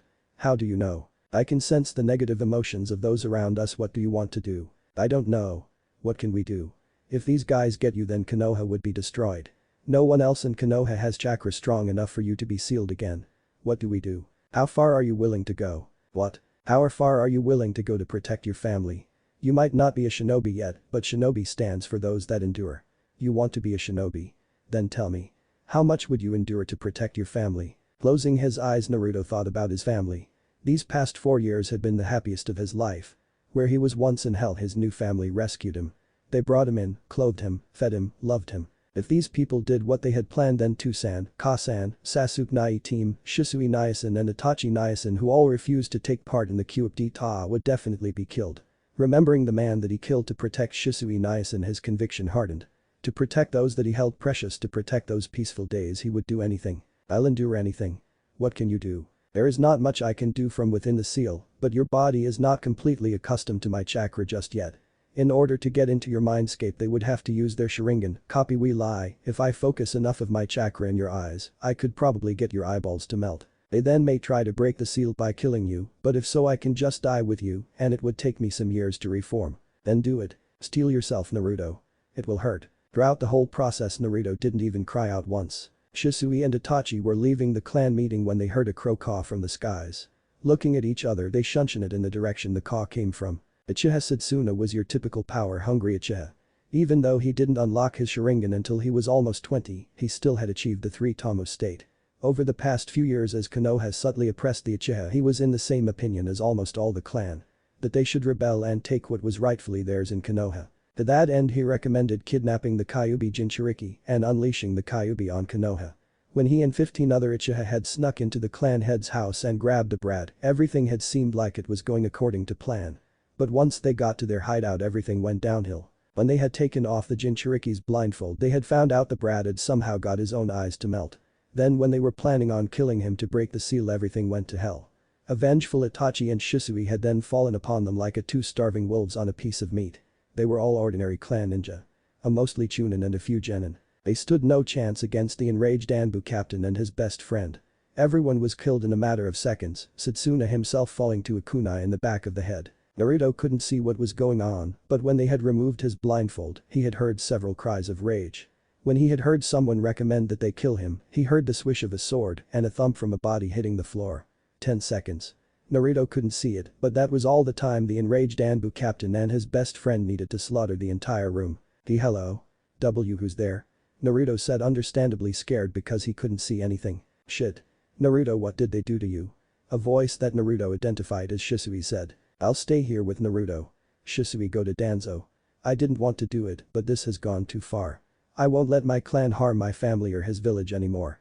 A stoic voice said, even though you could hear the signs of barely restrained rage within it. Hold on, Itachi, if we do that then all the Uchiha will probably have to die, including your parents. What? Naruto cried out, no Itachi Nyasen, you can't, there has to be another way. I'm afraid not, Naruto.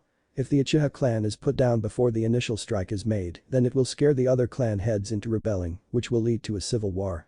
They have to be completely wiped out and someone would need to take the blame so that they couldn't trace back the order to Konoha.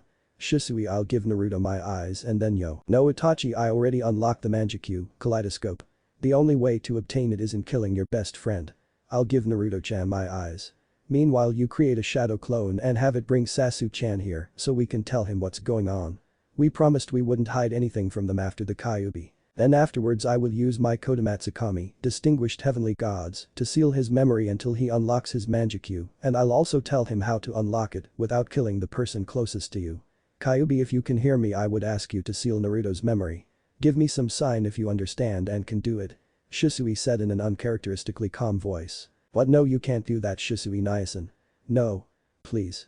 Was all Naruto was able to get out before he felt a small pinch on the back of his neck. As Naruto lost consciousness, he was able to still hear Itachi and Shisui's last words.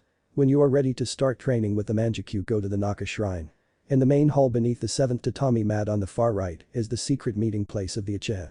In there is a tablet containing the clan's secrets and can only be deciphered with the Sharingan. Beware one who calls himself Madara, as I believe it is him who attacked your parents on the night you were born. Goodbye Naruto-kun, remember, no matter what, I will always love you. We can do it, Naruto-chan, we can do it because we all care for you. We might not be able to protect your innocence anymore, but we can at least make sure you and Sasuke-chan make it through this. Shinobi are people who are willing to endure anything, Naruto-chan. Endure for the greater good, endure for peace, endure for those who we care about. Because we all love you and care about you, that is why Itachi can endure exile, why Fugaku Ajisan, Makoto Bachan and I can endure even death, because we love you. So you finally decided to do what you had to do to protect the leaf. Said Danzo. Yes, but I come with a warning, Itachi said with a Sharingan-enhanced glare. Oh, I would believe you're not in much of a position to threaten me. Itachi lowered his head as his bangs covered his eyes. If you touch Sasuke or Naruto, Itachi raised his head to reveal his Manjikyu, a three-bladed star, blazing with power. I will leak information from Konoha to other villages and will personally make sure Konoha burns by my own hands. Naruto was later delivered to the hospital, but no one claimed to be able to remember who it was. He then spent the next month in a coma. During that month, the night that would be known as the infamous Uchiha massacre would occur. After Naruto recovered and was discharged from the hospital, he immediately went to the top of the Yondame's head on the Hokage monument. His red hair had grown while he was unconscious, though it was still super spiky, and many people would even say it had darkened to an almost blood red. As he thought about the massacre, he felt odd, almost as though he had already known about it before he was even told. When he had heard everyone had died by Itachi's hand, he felt as though he had already known that, but had been reminded, distracted by his thoughts. Naruto didn't notice his eyes change from blood red with 3 tomos to a 4-point star, marred by 4 red lines, and finally changed to a miniature pupil with 6 black concentric circles and an unearthly ice blue glow. Uchiha Sasuke was confused. Confused to why he had a voice in his head telling him to keep his Sharingan active for 3 days straight. Confused as to why everyone in his clan was killed. Confused as to why Itachi had been the one who had done it. Confused as to why Itachi had shed a single tear as he left the village he once loved after Sasuke had attacked him with his newly active Sharingan, and confused as to the feeling of understanding he felt when he thought about Itachi killing his clan. Right now he was looking for his younger brother Naruto. He had been told that Naruto left the hospital almost an hour ago. Sasuke wanted to break down, to yell and scream at the unfair world. But he couldn't. Not while Naruto still needed him. Sighing, Sasuke noted that one of the things Naruto would do when he was depressed back when he was first adopted was go to the top of the Hokage monument and sit on the Yondame's head. Activating his Sharingan, Sasuke was just able to make out a blob of red hair on top of one of the spikes on the Yondame's hair. The demon has finally shown its true colors. We have to kill it before it gets the other clans. The demon cannot be allowed another family to ruin. We should take those stolen Sharingan right out of his eyes. The Professor Saratobi Hiruzen rubbed his head as he listened to the civilian council's bickering. With the Uchiha incident, they thought they finally had a reason to execute Naruto, even though Saratobi had repeatedly told them that it was Itachi who slaughtered his clan. Thinking that this meeting would take hours, Saratobi took out his pipe, enough, and promptly dropped it when someone from the civilian council silenced the rest of them. Ichiraku Tuchi was the owner of an extremely popular ramen stand in Konoha. Said stand was extremely popular due to how the Yondame Hokage and his lover used to go there before their untimely deaths. With the death of the Yondame Hokage, Ramen Ichiraku received an abnormally large amount of customers each year, as if to honor the dead Kage. Because of this, Tuchi was one of the richest merchants in the village and had eventually earned a seat on the civilian council. Years ago, when our Yondame died to defeat the Kyuubi, many of us felt a great void in our hearts as he was loved by all of us. When we had heard that the Kyuubi had been sealed into an infant, many of us used him as our scapegoat. All the rage we felt for the Kyuubi, all the sadness we felt from the loss of so many loved ones, we all pinned on the shoulders of this poor child. Just so we could feel some measure of payback towards the beast that devastated our homes. Mistreated for 3 years in the orphanage, this poor boy eventually found happiness in family. Even as he was accepted by them, all of us, we still held onto our grudge, so steadfast, so stubbornly, and alienated his family from the village. Now that family is gone. Slaughtered by one of the people said boy loved and trusted more than anything in the world. However, instead of trying to comfort him, we are once again trying to place the blame of a tragedy on this poor boy's shoulders once again. Have we truly fallen so low? Getting up, Tuchi walked to the door. I for one have never been more ashamed to call myself a citizen of Konoha. The sound of the door slamming shut echoed throughout the council chambers. Naruto wasn't sure how long he had been sitting there just staring blankly at the village.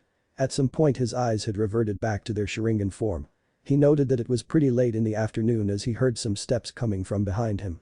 Sasuke had just sat down next to him and the two stared at the village in silence. "Ah-san told me about you getting Shisui Sharingan," Sasuke said. When Naruto didn't respond, Sasuke continued. "You know Ka-san and Tu-san edited their wills the night before the massacre." Naruto had no response other than to move his eyes to look at Sasuke. "Then do you think they knew it was going to happen?" Sasuke just sighed and shook his head. "I couldn't say. The only person who could answer that question is Itachi. What do we do?" Standing up, Sasuke put his hands on his hips. "Right now? We need to get some food in our stomachs and go to sleep. I mean, what do we do about Itachi? We get strong enough to take him down and get our answers. I think Itachi didn't do this of his own will and someone forced him to do it," Sasuke said with narrowed eyes. A few moments passed in silence. "Then I think we should hide our strength once we get into the academy," Naruto said, a spark once again coming into his eyes. "Why?" Sasuke said, confused. Naruto got up, the gears in his mind accelerating. "Think about it. Why are we the only ones left? Because Itachi doesn't think we are a threat. We should keep it that way. Stay in the academy for the 4 years." Naruto started pacing, a hand on his chin. "On the other hand, we have to consider the possibility that it's our lives that Itachi was protecting." "What do you mean?" Sasuke said with a raised eyebrow. Naruto might be dense, but there was almost nothing that you could hide from him when he really wanted to know. It's simple. Someone blackmailed Itachi into killing the clan with our lives. Someone with more power than Itachi, or someone high enough in the village structure to order our deaths, blackmailed Itachi into killing his clan, and had he not, we would have died. Granted, it may just be a theory, but we should hide our strengths just to be on the safe side." Naruto elaborated, his Sharingan seeming almost aflame with emotion. "I think it may be that. Before he left, Itachi was crying. How much do you think we should hide?" Sasuke asked. "One of you should be dead last and the other should be the rookie of the year. Those two are always paired together with the highest scoring kunoichi," the Kyuubi helpfully interjected. "Thanks, Kayu-chan. Kayu-chan. One of us needs to be the dead last and the other, rookie of the year. Those two are always placed together on a team. So who's going to be dead last?" Sasuke said with a raised eyebrow. He had gotten used to Naruto spacing out and talking to the Kyuubi over the years. "I think I should be the one to do it. The council already doesn't like me because of the Kyuubi. This is just going to make my reputation even worse in their eyes. If the demon seems to be getting too strong, then they might decide to do something about it. I'll pretend to be the dope. Let them have a false sense of security," Naruto said, standing beside Sasuke. "Chen. Then maybe hide that we don't hate Itachi too." That seemed like one of the blackmailer's objectives. Naruto just nodded, eyes forward. Sasuke looked over the horizon where a red dawn was beginning to form and turned on his Sharingan, almost as if to challenge the sky. "We will find the truth. We already know the flaws in this genjutsu. It's just a matter of getting strong enough to break out of it. We will bring Itachi back, and if we can't, we will go to him. He's our family and I won't let him go when there's even a chance he may come back to us," Naruto said, Sharingan spinning with conviction. Sasuke nodded, remembering the kind older brother who would do anything for his sake. As the two boys stared forward, Sharingans blazing, they would always look back and remember that day as the day their Helican days were over. That they decided there was nothing more important than family. Not even the village. Grumbling as the first rays of sunlight hit his face, a 12-year-old Naruto Uchiha opened his eyes to reveal a 3-tomo Sharingan, copy we lie. Getting up, he went to the bathroom and started a shower. As he waited for the water to heat up, he looked at himself in the mirror. Closing his eyes and stopping the flow of chakra he had been feeding them, a force of habit he picked up over the last 5 years, he opened them to reveal an ice blue-colored Rinnegan, Samara eye, that glowed with untapped power. 5 years ago, after he had awakened from his coma with his brothers, Uchiha Shisui's eyes, he had fallen into depression, only being able to focus on how his family was gone. At some point while he was wallowing in his angst, his brother's eyes had evolved into the Rinnegan. After being told how rare and valuable these eyes truly were by the Kyuubi, he had tried many ways to hide them, eventually just settling for having his Sharingan on at all times by feeding it chakra continually. For the first year he basically had permanent chakra exhaustion, only being able to survive by falling unconscious as the Kyuubi pumped some of its chakra into his veins. Because of his, he had chakra reserves that would have made even Kisame, the tailless beast himself, drool in jealousy. Conversely, he had about as much chakra control as an old person did of their bowels. At the same time, he had no idea how to use his Rinnegan. He really had no use for activating it other than the strength, speed and chakra boosts it gave him, and unless it was a life or death situation, it wasn't worth revealing he had it in the first place. From what the Kyuubi had told him, the Sage of Six Paths also had the Rinnegan, but since the Kyuubi, along with the other tailed beasts, only came into life as the sage himself was dying, it had no idea what the Rinnegan's powers could be. Heading into the shower, he fed more power into his eyes as they changed from the Sharingan to his brother's Manjikyu, kaleidoscope. Naruto and Sasuke had decided not to visit the Naka shrine until Sasuke had unlocked his Manjikyu. Even though he himself had only used it 1 or 2 times, Naruto felt the pride of having had such an amazing older brother well up again when he found out how Shisui unlocked Kodomatsukami, distinguished heavenly gods.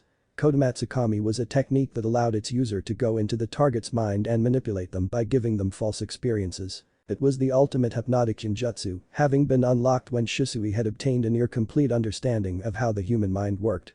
When Naruto used it, he would just be bumbling through the instructions Shisui had left for him in the eye and would probably never be able to use it to the absolute degree his brother had. Turning off the shower and drying himself off as he left the chakra drain from his Manjikyu until it reverted back to the normal Sharingan, Naruto went to his dresser and put on his orange jumpsuit. While orange was an awesome color, the way the jumpsuit Naruto was wearing had it made it look stupid, and he couldn't wait for tomorrow when he would be assigned a team and he could burn the damn thing. Over the last 5 years, Naruto and Sasuke had perfected their masks that they wore in public. Sasuke was the cold, broody Avenger with a stick up his ass who was the Rookie of the Year, and Naruto was the village idiot who was only able to get through the academy as the dead last because of his Sharingan. Other than a select few individuals that they both trusted, together the two had successfully pulled the wool over the eyes of the whole village. As he went into the kitchen and started breakfast, Naruto saw a 13-year-old Sasuke stumble into the dining room looking like a zombie. Seeing Sasuke, Naruto thought about the way Shisui had unlocked his Manjikyu. About a year before his death, Shisui was stationed in an extremely sensitive location where he was eventually compromised. Shisui had then spent the next 3 days fighting constantly to get back home, constantly molding chakra into his Sharingan. When he had finally gotten back to Konoha, the sheer amount of continuously molded chakra in his Sharingan had caused it to evolve to a Manjikyu. Sasuke was trying to do the same thing at the moment, but had only been able to hold his Sharingan for about a day and a half at best. "So, think you'll need some of the Kyuubi's chakra to get through today?" Naruto asked, referring to the seals he made that had the ability to purify the Kyuubi's chakra and give it to other people to re-energize them. Over the last few years, Naruto and Sasuke had trained in private in the Uchiha compound, its presence always reminding them of the genjutsu they had on them about the truth of the Uchiha massacre. Naruto and Sasuke were both around mid-chunin in strength due to their younger bodies, but if they filled out, they would both easily be mid-jonin in strength. Naruto himself had started studying seals over the past 4 years and guarded his notes with righteous fury. "No, I should be fine. The first year you hypnotized Iruka-sensei so he wouldn't be suspicious about our grades, and then in the second year you took care of Mizuki." Mizuki had tried to take Naruto's eyes during his second year at the academy, but Naruto had chained him up and hypnotized him to spill his guts to the next person who asked him before Naruto dumped him off at the I&T department. "Yep, and from what I remember of our class scores," Naruto said as he set the table. He had just made a traditional Japanese breakfast. "It looks like one of your fangirls is going to be the third person on our team. Haruno Sakura, I think her name was. HN." Sasuke grunted as he began eating. Sasuke's fan club was infamously known throughout the whole village. When Naruto wasn't sure about how to act, he immediately went with the obnoxious and loud personality as soon as he saw a group of fangirls try to mob Sasuke. They often had to rely on Naruto's eyes mind of the Kagura to avoid the fangirls to get to class on time. Finishing breakfast and dumping the dishes in the sink, Naruto and Sasuke headed towards to Academy. The Konoha Ninja Academy. Arriving at the classroom after dodging a mob of fangirls, Sasuke immediately entered the classroom and took what Naruto had taken to calling brooding pose number 1, which was leaning back in the chair with the arms on the armrests and fingers interlaced. Naruto, on the other hand, hid himself just outside the classroom so the dope would be late as usual. Hearing rumbling, Naruto shifted a little to see fangirls Yamanaka Ino and Haruno Sakura running down the hall and trying to butt each other out of the way so they would get to the classroom first. Watching them, Naruto couldn't help but let out a little sigh at their future teammate. She was a completely and absolutely useless fangirl. While she had near-perfect marks in the classroom, her taijutsu and endurance scores were abysmal. Honestly, an encyclopedia would have been more useful than her. You could at least brain your enemy over the head with an encyclopedia. Honestly, almost all the kunoichi in this year's graduating class were massive jokes except for one. Hyuga Hinata, one of the few people in the village who knew Naruto and Sasuke's true capabilities. Average test scores. Above average scores in Shuriken Jutsu. Undefeated in Taijutsu for 3 years. About a week into the first summer break, Hinata was, what would later become a hobby of hers, stalking when she had happened upon Naruto and Sasuke training. She was so enraptured by the skill they were both showing that she let her guard down, and they had caught her. Sasuke had suggested wiping her memory, but Naruto had remembered her from the Kumo incident almost 9 years ago and asked her to keep what they were doing a secret and if she wanted to join them. During the first training session, her uncle Hisashi would always cover for her and say she was training with him. Naruto had immediately noticed that the Hyuga gentle fist style seemed too rigid for her. After that, he and Sasuke had come up with a more flexible Taijutsu style for her that incorporated the gentle fist but also used the legs, feet and elbows, think Muay Thai, as means of delivering crippling chakra strikes. Slowly but surely Hinata had begun winning their pure Taijutsu matches. When Hinata had asked them why they held back so much in the academy, Naruto had said that they were training to be ninja, and secrecy was a ninja's first and best line of defense. After that, Hinata also began holding back just enough to win each Taijutsu match in the academy, only to showing enough skill to get her father and the Hyuga clan elders off her back. Hearing the bell ring and Iruka begin to roll, Naruto burst into the door. "Hey, Iruka-sensei.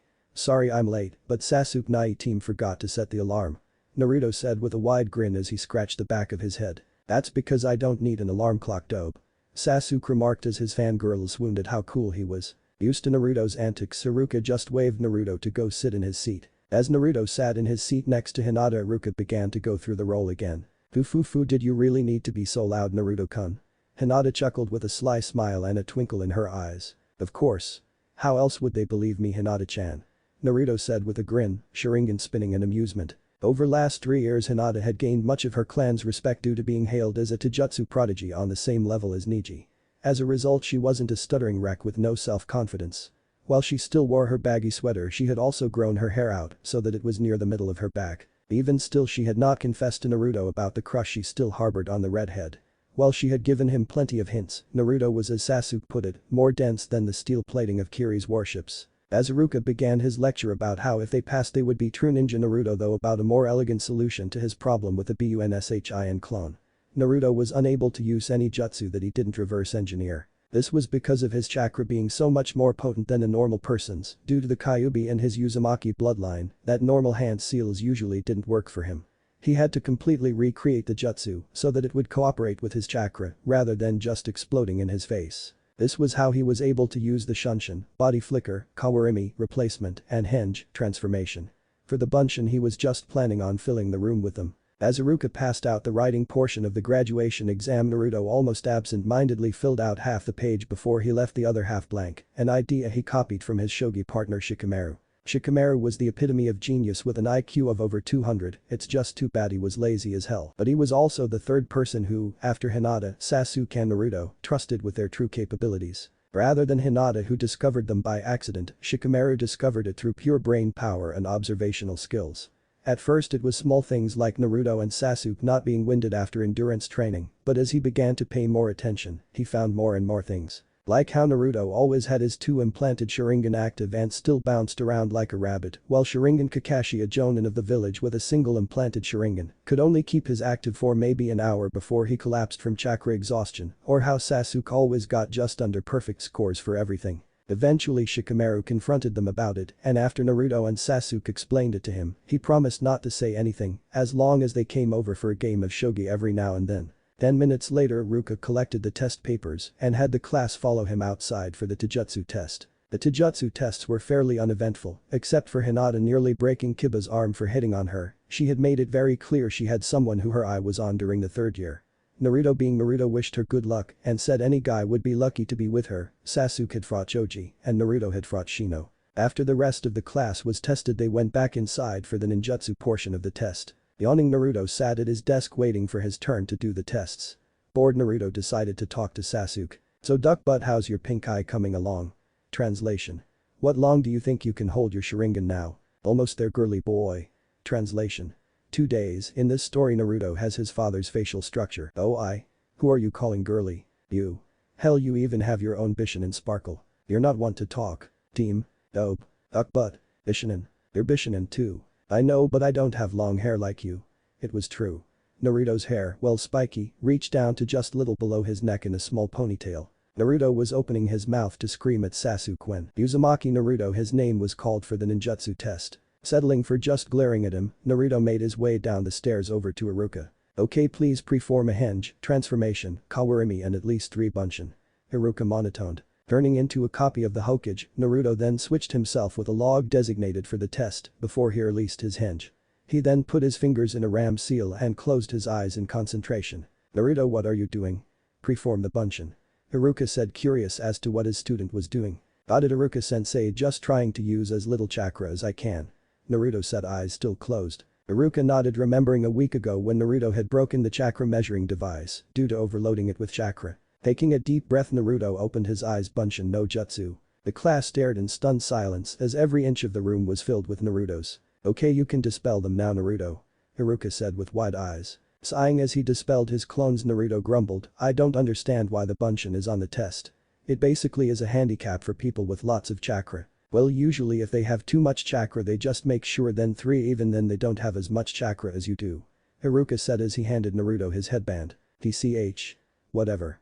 Naruto said as he tied the headband around his forehead. Random street in Konoha. Walking back to their home in the Uchiha district, Naruto and Sasuke talked about what kind of sensei they would get. I don't know, Kaiju-chan says that we would probably get the Kakashi fellow due to him being the only person in the village who knows how to use the Sharingan. Naruto said with his hands behind his head. Why do you insist on calling me Kaiju-chan? You do know us Biju are genderless. Do know why do you still call me Chibi-kun even though I am decently tall for my height? To me you're all tiny. I just gave you that name specifically because I know it annoys you. I show you nothing but love.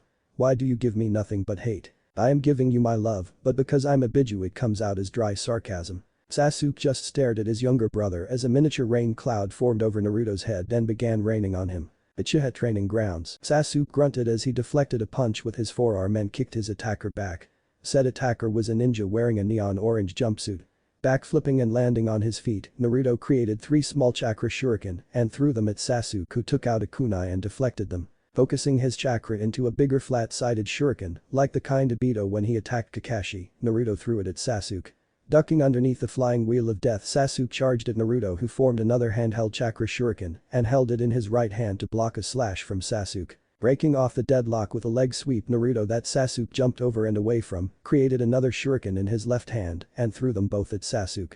Substituting with a log that was trisected, Sasuke flashed through hand signs ending on tiger. Kaiten. Kakaku. Sasuke shouted, breathing out a stream of fire at Naruto. Using his chakra as a marker instead of a brush, Naruto quickly drew a seal in the air. Said seal glowed before swallowing all of the fire and disappearing, but some of the fire had singed Naruto's cloths. Creating a chain out of chakra, Naruto sung it at Sasuke, who flipped over it, throwing kunai that Naruto deflected with a snap of his chain. Forming 3 hand seals then ended on half tiger, Sasuke began to breathe a stream of fire that compressed itself into a small bowl in his hand. Oh shit. Is he really going to use that here, Naruto thought with wide eyes as he began creating a barrier with his chains. Kaiten. Zukaku. Said Sasuke as he finished forming the small fireball before throwing at Naruto. When the fireball hit Naruto's barrier, it erupted into a great firestorm that completely decimated the training ground. When the smoke cleared, a burned and smoking Naruto was lying in the center of the crater formed by the technique. Ugurage Akas. Naruto said as his burned skin began to steam and heal. HN. You're the one who said after this bar I want this disgrace to orange completely unrecognizable. Sasuke said with a smirk as he walked over to the brunt redhead. Said jumpsuit was now destroyed to the point where it looked like a pair of shorts with one leg longer than the other. But still, damn. How are you already so good with Kaiten? I thought your main element was lightning. It is lightning. I only finished Tsukaku last night and it wasn't anywhere near the full effect. Sasuke said, offering Naruto a hand. Not near the full effect. What's the full effect? Naruto asked, taking the hand. I wouldn't have to throw it and I wouldn't have had to charge it. Ryu. How far are you on Raiten-John? At this, Sasuke scowled. I still can't manipulate the direction it goes or move while I'm doing it. But you'll get there. Naruto said, deactivating his Sharingan to reveal his Rinnegan. As Sasuke helped Naruto hobble back to their house, he asked something he had been meaning to ask for a while. So what do those Rinnegan let you do anyway? To be honest, I have no idea. Right now I only know it gives me affinities to all 5 of the nature transformations. Maybe there will be something on it inside the Naka shrine. HN. Give me another month or 2 and I'll have the Manjikyu. The hard part is getting used to the constant drain of chakra in your daily life. Not all of us are chakra monsters like you. Shooting Sasuke a dirty look, Naruto grumbled, if you don't remember, I could barely stay awake for the first year I had my Sharingan on constantly, let alone move for the first month. Not to mention it drains like a tenth of the chakra from an Uchiha as it does for a non-Uchiha. I don't see how that's defending you against being a chakra monster. The next day, tying his hair back into its usual rough ponytail, Naruto looked at himself in the mirror. After disposing of the rest of his bulky orange jumpsuits, he had put on a set of cloths he had spent the last year inscribing seals on. While it might have just looked like a standard Chunin uniform minus the vest, dark blue pants with white bandages around ankles, and a dark blue shirt with sleeves that ended mid-forearm, and 2 red Uzumaki clan symbols on the shoulders, it was actually covered in seals. Seals that increased its durability, seals that caused it to repair itself, weight seals for training, and finally a seal that caused the cloths to get bigger as he grew. The dark blue color was so the seals would blend in more when he ran chakra through the durability seal, and it appeared all over the shirt and pants. Sure, it was plain, but it was functional. However, not wanting to part with his favorite color completely, Naruto finished his outfit with a dark orange scarf wrapped around his neck with a single weight seal inscribed into the stitching. Sasuke's odd hobby of knitting had been useful after all. Tying his headband around his arm, Naruto set off for his last day at the academy. The apocalypse was near. The end was coming, and this was the sign from Kami that it was the end. As the whole class minus 3 people continued to stare, said red-headed sign steadfastly ignored them as he continued reading his book on sealing. "Ah no, Naruto-kun." Hinata hesitantly said, seeing everyone staring at them. "Yes, Hinata-chan."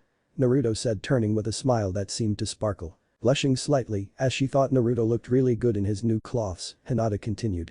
"Everyone is staring, perhaps you should have waited until tomorrow to reveal yourself." "Chen. Maybe, but I wanted to make a good first impression to whoever my Jonin sensei is." Hinata sighed. "That's Naruto-kun. When he wanted to be, he is quiet. By the way, your cheeks are kind of flushed. Are you okay?" Naruto asked with genuine concern on his face. Said flush was instantly replaced with a tick mark. "Dense." "Yes, Naruto-kun." Hinata said with a sickly sweet smile as she radiated an aura that promised immense pain. "I am very okay. Are you okay?" Yeah, I'm fine." Naruto said as he tried to hide behind his book. As Iruka walked into the classroom, the scene he saw was one where the entire graduating class was staring at Naruto as if he was an alien, while Hinata glared at the boy. Naruto must have had one of Hinata's hints that she liked him fly over his head again. Iruka mused. Clearing his throat, he gave his usual "I'm proud that you are all finally ninja, and I hope you have a long and successful career" speech before he began to read out the people in each team. Team 1. Several moments later. Team 7. Uchiha Sasuke. Haruno Sakura insert obligatory fangirl screech ow and Uchiha Naruto. "Your sensei will be Hada Kakashi." Naruto and Sasuke glanced at each other to share a smirk. Team 8. Inuzuka Kiba. Hyuga Hinata and Aburam Shino. "Your Jonin sensei will be Yuhi Kurenai." Team 9 is still in circulation. Team 10. Yamanaka Ino. Akamichi Chouji and Nara Shikamaru. "Your Jonin sensei will be Sarutobi Asuma." That's all. Everyone be back here in 1 hour for your Jonin sensei to pick you up. As everyone got up to leave, Kiba approached Hinata before he was intercepted by Naruto. "Listen here, dog breath. I don't have a problem with you personally, but what I do have a problem with is you hitting on my friend when there is clearly someone else she likes and has rejected you multiple times. Now keep it in your pants or else I'll tell your sister."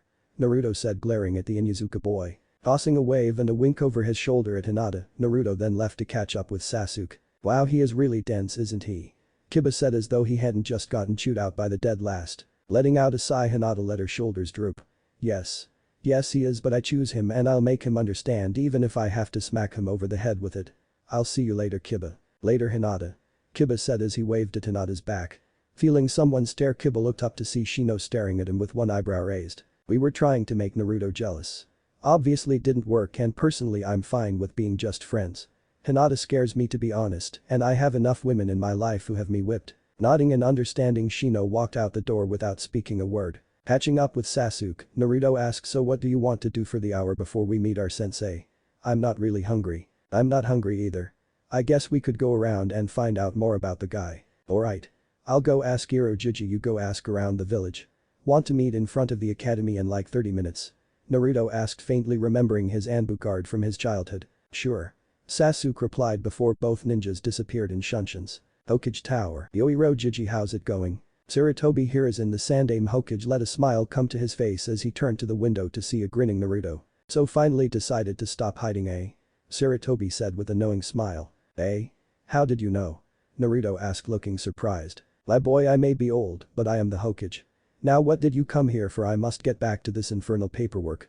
Sarutobi replied, glaring daggers at the pile of paperwork on his desk. "Well, I found out my Jonin sensei is going to be Kakashi Naisen." Can you tell me anything about him? Well, I suppose I could tell you a few things in front of the academy. So what did you find out about our sensei? That he's a huge pervert and is always late and is super lazy and values teamwork above all else and is the only person left in the village with a Sharingan. Sasuke finished darkly. Those fools in the council probably want him to teach you how to use the Sharingan, even though we already know most of the ins and outs of it. Naruto said no small amount of venom when he said the word council. Sighing, Sasuke said, well, at least he will be able to teach us some good jutsus. I hear that he's rumored to have copied over 1,000 of them. Yeah, but we would first have to pass his test. Test? Irojiji told me that Kakashi Niasen has never passed a team in his time as a Jonin. Apparently there is another test after the graduation exam and Kakashi Niasen's is super hard. Nai-san. You remember the Kumo incident where Hinata and I were almost kidnapped? HN. He was the one who rescued us from the Kumo Nin. HN. So what do we do? Let's just wait and see what the test is. Since he values teamwork so much, it will probably play some role in the test he uses. So according to what people told me, Kakashi Niasen is 3 hours late to just about everything. What are we going to do until then? Humming a tune to himself, Kakashi strolled along the halls of the academy. It was about 3 hours since he was supposed to pick a new team up, the one he had been failing teams the last couple years for, so he was just about on time. However, upon entering the classroom he was surprised to find only one confused pink-haired genin. Where are your teammates? The silver-haired man asked his singular genin. I don't know, sir. After they left for the lunch break they never came back. Feeling a finger taping his shoulder, Kakashi turned around and looked down to see his two wayward genin. Excuse me, mister, would you happen to know where our Jonin sensei is? His name is Hada Kakashi and is apparently a massive pervert, so we were at the hot springs looking for him to bail. The red-haired one said with a twinkle in his eye that told him that they knew where he was the whole time. The smirk the other one had didn't help either. Well, Pinky twitch, duck ass twitch twitch and chibi kun twitch twitch twitch, meet me on the roof. Kakashi said before disappearing in a shunshin. Looking at each other, Naruto and Sasuke shrugged before forming the ram hand seal and also vanishing. The roof, you two know the shunshin? Kakashi asked with his visible eyebrow raised. Yeah. We know a lot of stuff, Databeo. We just don't go around flaunting it around like samurai. Naruto exclaimed with a grin. HN. Deception is a ninja's greatest tool after all. Sasuke grunted. It's good to see you again, Kakashi Niasen. Naruto said with a smaller smile. So you still remember me, eh? Kakashi replied with an eye smile. Yeah, I never really thanked you for saving me and Hinata-chan, so thanks. Naruto said, sheepishly scratching his cheek. Of course. I couldn't let my Itato get kidnapped, could I? On another note, do you know how long until your teammate gets here? She's coming up the stairs now. Almost on cue, a head of pink hair appeared from the stairs. Okay, go sit down on the bench and introduce yourselves. Well, what do you want us to say, sensei? Sakura asked. Well, your name, your likes, dislikes, hobbies, goals and dreams. Well, can you go first? So we can know how to do it. Okay. My name is Hada Kakashi. I like some things, dislike other things. I have no hobbies or goals really. I don't think you're all age appropriate to know my dreams. The three genin sweat dropped. He just told us his name. Well, you're next, Pinky. Kakashi drawled in a bored voice and he pointed at Sakura. My name is Haruno Sakura. I like looks at Sasuke and giggles. My hobbies are looks at Sasuke and giggles, and my dream is looks at Sasuke and giggles. I see any dislikes? Kakashi said with a sweat drop. Ugh, a fangirl. No, not really. Sakura said with a happy look on her face. Okay. Duck ass. Scowling, Sasuke said, my name is Uchiha Sasuke. I like training with my brother, tomatoes and hawks. I dislike traitors and liars. My goals and dreams are the same, to revive the Uchiha clan and to confront my brother. The file on him said he was an antisocial avenger with anger issues. And finally, Uchibi Tomato-kun. Thick mark forming on his head. Naruto said, my name is Uchiha Naruto. I like seals, training with my brother and foxes. My dislikes are arrogant assholes, traitors, liars and people who can't tell a kunai from a scroll.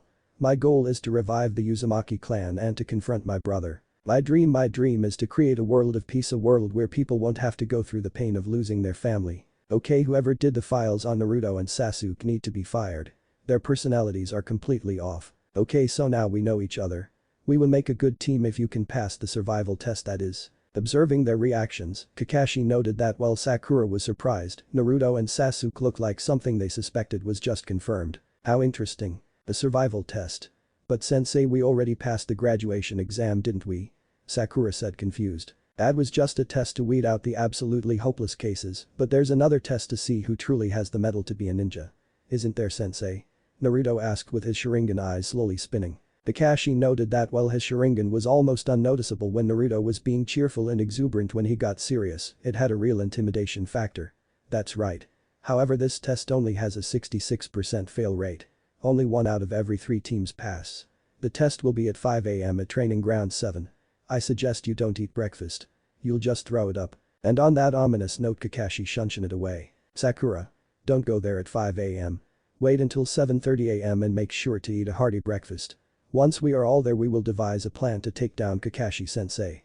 Sasuke said. Surprised at being addressed so suddenly, she could only nod as Naruto and Sasuke shunted it away. Idly she noted that she would need to learn that at some point. So what do you think the test will be? It will probably be the bell test. Someone Kushina knew was Kakashi-sensei and had given him the same one. I don't know what that is, nor do I want to know.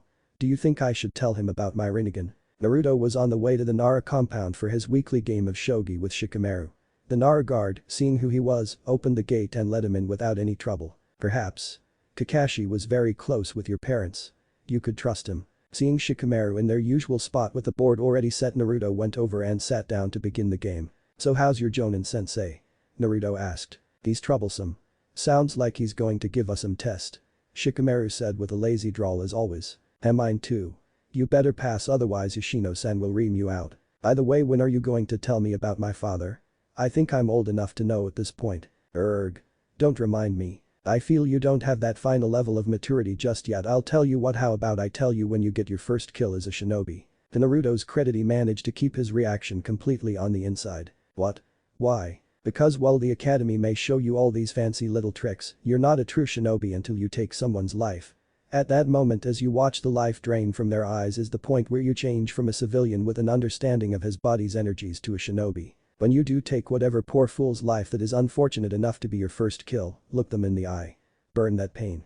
That agony, that hopelessness into your soul, and make sure you never forget it. Because they will never forget you, and perhaps if you can remember the emotions on the face of your first murder, to the point where it's not just another kill, you may be able to stay human just yet. You won, Shikamaru said with wide eyes.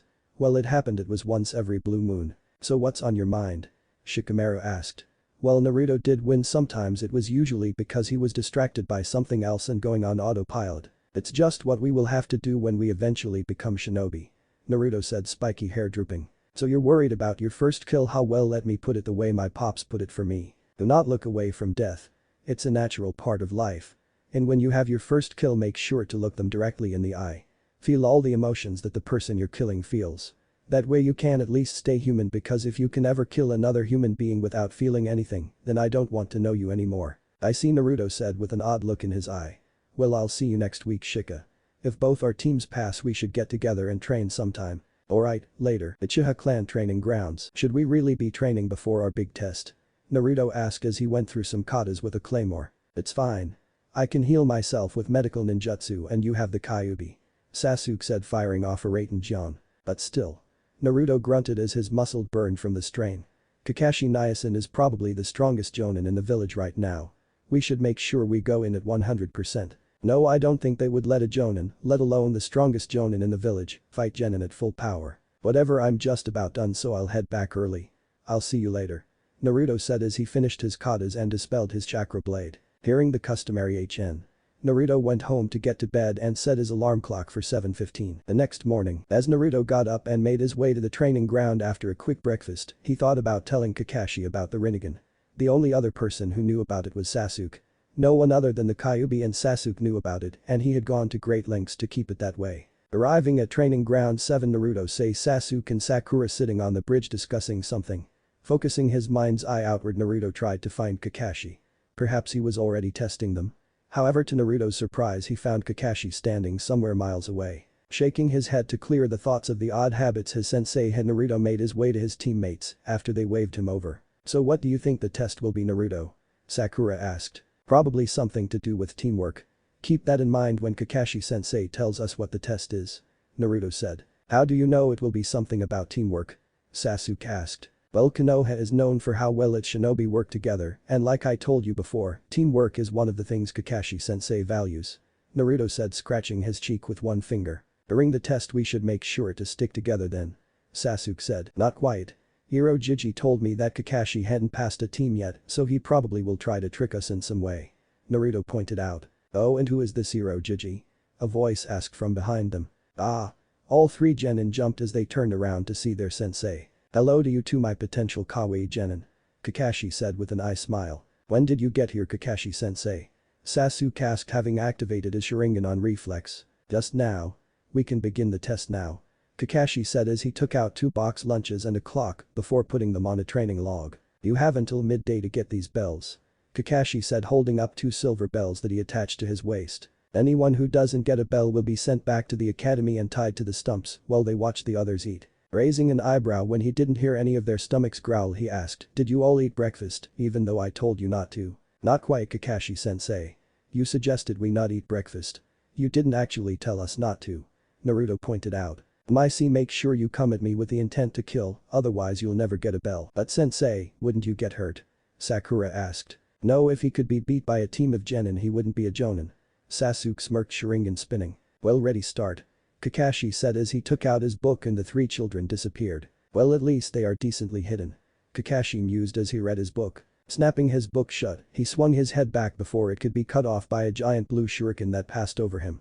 "I can't say I've ever seen that before." Dropping his weighted scarf on the floor with a loud bang, Naruto focused his chakra into his arm. "Then you probably haven't seen this either," Naruto said as his chakra formed into chains coming out of his arm before he swung them at Kakashi, who danced through them. Dispersing his chakra chains, Naruto formed a claymore before charging at Kakashi. As he began dodging Naruto's swings, Kakashi thought to himself, even Kushina Nisan didn't have this level of control over her bloodline. Interesting. Seeing that close combat was getting him nowhere, Naruto jumped back and threw his claymore at Kakashi, who casually step-sided it. You're good," Naruto said, getting into another ready stance. "Well, if I wasn't I wouldn't be a jonin. You didn't let me finish."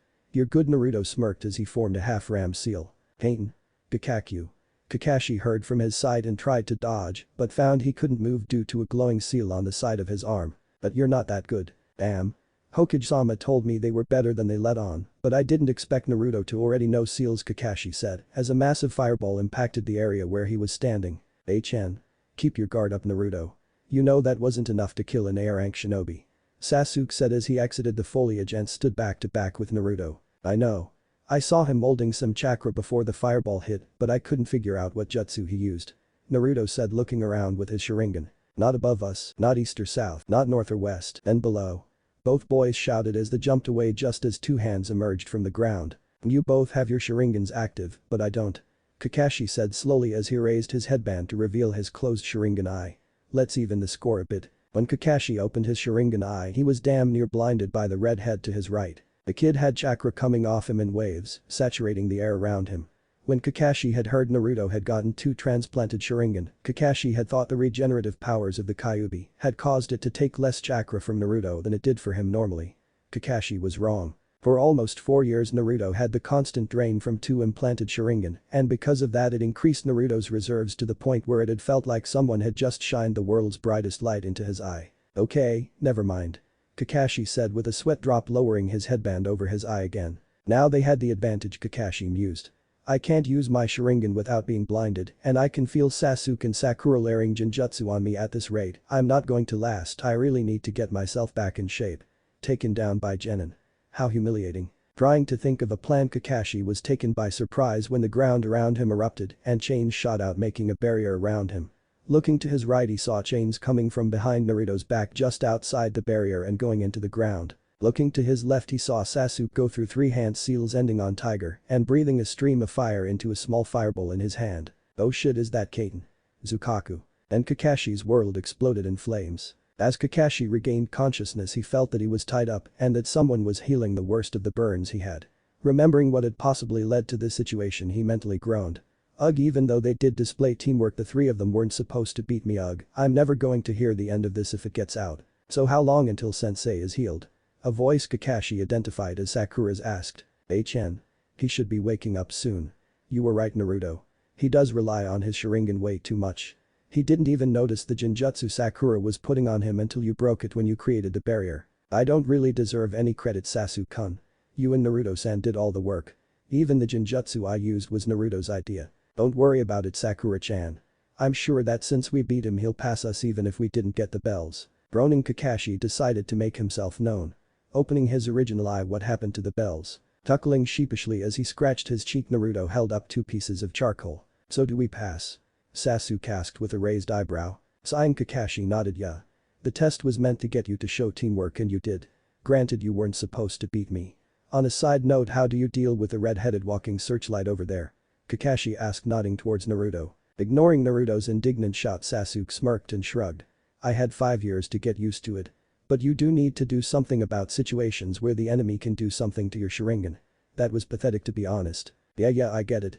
Kakashi sighed again, then rested his head as he waited for Sasuke to finish healing him. Training ground 7. "Ah. Damn it." That was the voice of red-haired Naruto as he had a compressed sphere of chakra he was trying to make blow up in his face again. It had been a week since they had become the new Team 7. Well, Kakashi had insisted that they do teamwork exercises when they weren't doing D-rank missions, chores. Naruto and Sasuke had vehemently argued against that. While Kakashi still refused to train them for real, the brothers could tell that they were wearing him down. Right now the brothers were practicing while waiting for their sensei to show up, while their third teammate was reading a book on anatomy. While Sakura was a major fangirl at first, Sasuke insisting that being a shinobi was dangerous, and while he cared for her safety, that he didn't want to have to always protect her either. Huffing at how he still couldn't do the Bijidama, Naruto looked into the river to see his Manjikyu activated again. "Hey, it looks like we are going to up the 4-pillar reverse consumption seal. My Manjikyu is starting to randomly activate again. Just make sure you consult the sage when you get a chance." The 4-pillar reverse consumption seal was something Naruto and Jiraiya came up with as his chakra began to become unmanageable about 2 years ago. What it did was cause a portion of the chakra that Naruto used to flow back into the seal and into the Kyuubi. When they had first applied it, the Kyuubi had, for a lack of a better term, acted like Naruto for a week, to its eternal shame. Now they warned it before they did so that it could get ready for the influx of humanized chakra. At the moment 28% of Naruto's chakra would be channeled back into the Kyuubi.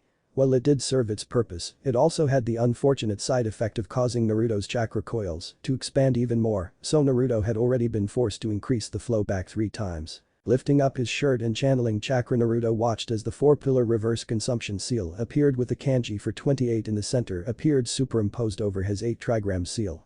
Twisting it to the right until it read 34, Naruto stopped channeling chakra and let it disappear as his Manjikyu reverted to its normal Sharingan state. Who thought having too much chakra could be a problem? Naruto sighed as Kakashi appeared. "Now you understand why a Biju's arsenal consists of gathering chakra into a sphere, compressing it and blowing everything to hell. Thanks for teaching me the Bijidama, by the way." "It's fine. Well, you can't blow everything to hell like us, Biju can. Your smaller version is acceptable for a human." "Hello my kawaii little genin. Are you ready to do more teamwork exercises?"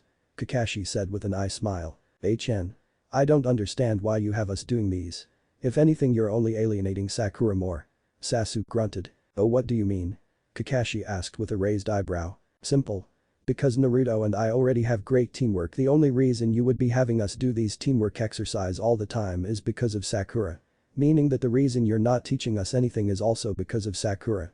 Sasuke explained calmly, though you could hear hints of irritation in his voice. Turning to Naruto, Kakashi asked Naruto, "Do you feel the same way?" "Not really, but if you don't start helping me soon, then I might accidentally kill myself because I mess up a jutsu, and then Sasuke really will hate you and Sakura," Naruto said, pointing to his chakra burns. "I would never let you die from something as stupid as that." "I know, but they don't." Seeing the look of panic on Sakura's face, Kakashi sighed. "Alright, we will spend the first hour together doing teamwork, then if I think you guys are good enough then we can do other stuff." Good enough. It was Sasuke and Sakura that helped me put Tora in your shower 3 days ago, for always being late," Naruto shouted with his arms in the air. Turning to Sasuke and Sakura, who began sweating, Kakashi's visible eye gleamed with sadistic light. "I see, then let's begin with some warm-ups then." On the other side of the village, a man in green spandex and a Chunin vest, with huge eyebrows and a bowl cut, stopped and looked towards the sky. "I feel a disturbance in the springtime of youth, almost as if someone's youth screamed out in horror before it was suddenly silenced." 2 hours later at training ground 7. "Please huff huff sensei, let me rest, huff huff, or kill me, I really don't care at this point," Sakura said as she laid face down on the ground. Huff, and Sasuke grunted as he lay on his back. "Hey, I'm going to go do another lap. I'm not really tired yet," Naruto said before he got up and started running again. Staring at the back of the red head with seemingly infinite stamina, the remaining members of Team 7 couldn't help but sweat drop. "Huff, there is something wrong with that boy," Sakura said with a twitching eyebrow. Huff, there is a reason why Huff we don't have any coffee or sweets in our house." Sasuke added his 2 cents. "Well, at least he's going to have a very happy girlfriend someday," Kakashi said almost offhandedly. Seeing Sakura staring at him non-believingly, Kakashi just let out a flat "What? Did you really just say that about a 12-year-old?" Sakura asked with wide eyes and a small blush on her cheeks before she turned to Sasuke. "And you? That's your brother he's talking about." Sakura almost screamed. Sasuke, who still had not moved from his spot on the ground, just shrugged. His godfather is a self-proclaimed super pervert. You get used to hearing about it eventually. Hell, part of the reason we decided that I would be the one who'd be Rookie of the Year and get a fan club is because if his godfather ever heard that Naruto had fangirls, he would never let it go. Deciding to get the training back on track, Kakashi interjected, "So what did you want to learn exactly?" Sasuke made a ming noise. "I know Naruto wants to know about elemental training and manipulation because otherwise he can't use ninjutsu due to his extremely powerful chakra right now. The only thing he can do, other than his weapons creation, is compress his chakra and use it like a bomb. I want to learn some basic elemental manipulation, but I want to focus on my speed." Kakashi shook his head. "I never thought I would see the day when someone has too much chakra to do jutsus." Sitting up, Sasuke grunted "HN. But that's not the main problem. It's his chakra being so dense and powerful that he can't use standard hand seals to mold it. To learn jutsus he would have to completely re-engineer them." Rubbing his chin, Kakashi muttered, "I see, and his dense chakra is how he creates those weapons he always uses in spars. Since his chakra is so dense, if Naruto is lightning-natured, then he would be just a few steps away from Chidori." "HN." Sasuke grunted before he turned to Sakura. "So what do you want to learn, Sakura? If you want to learn about medical ninjutsu, I can teach you the basics. You would probably be a better medical ninja than me because of your smaller reserves." Blushing, Sakura smiled. "I'd like that." Sighing, Sakura continued, "Really, now that I know how strong you and Naruto truly are, I am starting to feel really inadequate." Hearing what Sakura just said as he jogged, and Naruto just shook his head and waved his hand. "Don't worry about it, Sakura-chan. We are actually pretty averages as far as shinobi go, we just train a lot. Average shinobi don't throw around B-ranked kaiten and raten jutsus before they're 14, nor do they have so much chakra and such powerful chakra that it actually stops them from doing jutsu." Sakura deadpanned. Tuckling, Naruto could only sheepishly scratch his head. Shaking his head, Kakashi decided to get things started. "Okay Naruto, I heard from Sasuke that you're interested in elemental manipulation. Nod. Well, I'll get you started on that. Do you know what your elemental affinity is?" Another nod. "Okay, that saves time. Sasuke, you go get Sakura started on medical ninjutsu and meet back in 2 hours. Let's break." But Sasuke and Sakura. "Okay Sakura. Medical ninjutsu is the use of chakra to manipulate another's, or your own, body. Because of this it requires a complete understanding of human anatomy. The initial test for one to become a medical nin is to revive a dead fish. I'll teach you the basics, but you're going to have to go to the hospital to get real training. For now, here are the hand seals. Let's practice molding your chakra." With Naruto and Kakashi. "Alright Naruto, what is your elemental affinity?" Kakashi asked in a bored tone. Kakashi-sensei, can you keep a secret?" Naruto asked, scratching the back of his head. "Depends. Does this secret pose any harm to yourself, your teammates or the village?" "No, no and no." "Then I don't see why not," Kakashi said with an eye smile. "Okay," Naruto said, closing his eyes. When he opened them, they had a miniature pupil with 6 concentric rings and an ice blue glow. "What is that?" Kakashi asked, a little freaked out by the odd-looking eyes. They're called the Rinnegan, and to be honest, I have no idea what they do beside give me an affinity to all 5 elements. This is the base form of my eyes, and the reason I have my Sharingan on all the time is to hide them." "I see," Kakashi said. It was understandable that he would want to keep it a secret with people like Danzo running around. Turning his Sharingan back on, Naruto asked, "So what element do you want to start on?" "Hiro-sennin already started me on Earth." Shaking the surprise off, Kakashi focused again. "Hiro-sennin? Must be Jiraiya-sama. I think I'll start you on lightning then, since it is my main element. Also, due to your naturally dense chakra, there is a jutsu that I think would be perfect for you. I'll show you it later with Sasuke after you both finish the first step, so you guys will have a decent idea of what to do." Taking a leaf from a tree, Kakashi handed it to Naruto. "Okay Naruto, what you want to do to train a lightning affinity is vibrate your chakra to increase its piercing power and speed. When applied to a leaf, the result is." Kakashi took a leaf and put it in between his hands for a moment. When he opened them again, the leaf was completely wrinkled up. When you can do this in less than 2 minutes, I'll show you the jutsu. Now I hear you have no way of making clones without making like 100 of them." Nodding, Naruto put the leaf in between his hands and sat down with a look of concentration on his face. "Alright. Well, I'll show you a jutsu that you can use instead of Bunshin called Cage Bunshin in the meantime. However, don't use it too much." "Why?" Naruto said, confused. "The Cage Bunshin isn't like other clones. It forms a solid clone by splitting the user's chakra in half, and any memories the clone gets the original gets to once it is dispelled. However, it is very chakra intensive, even I can't make more than 4 in one day.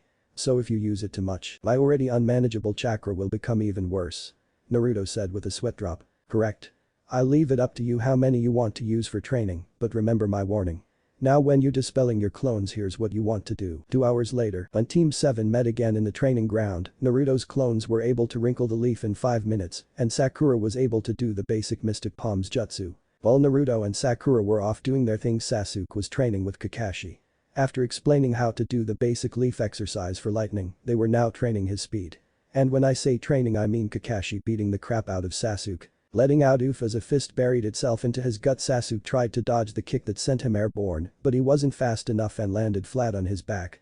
Kakashi turned to address all his students. Okay, take a 10-minute rest if you need to, we will go do some D ranks until the afternoon. Grunting, Naruto shifted into a meditative stance while sitting and dispelled his clones, getting ready to sort out the influx of information.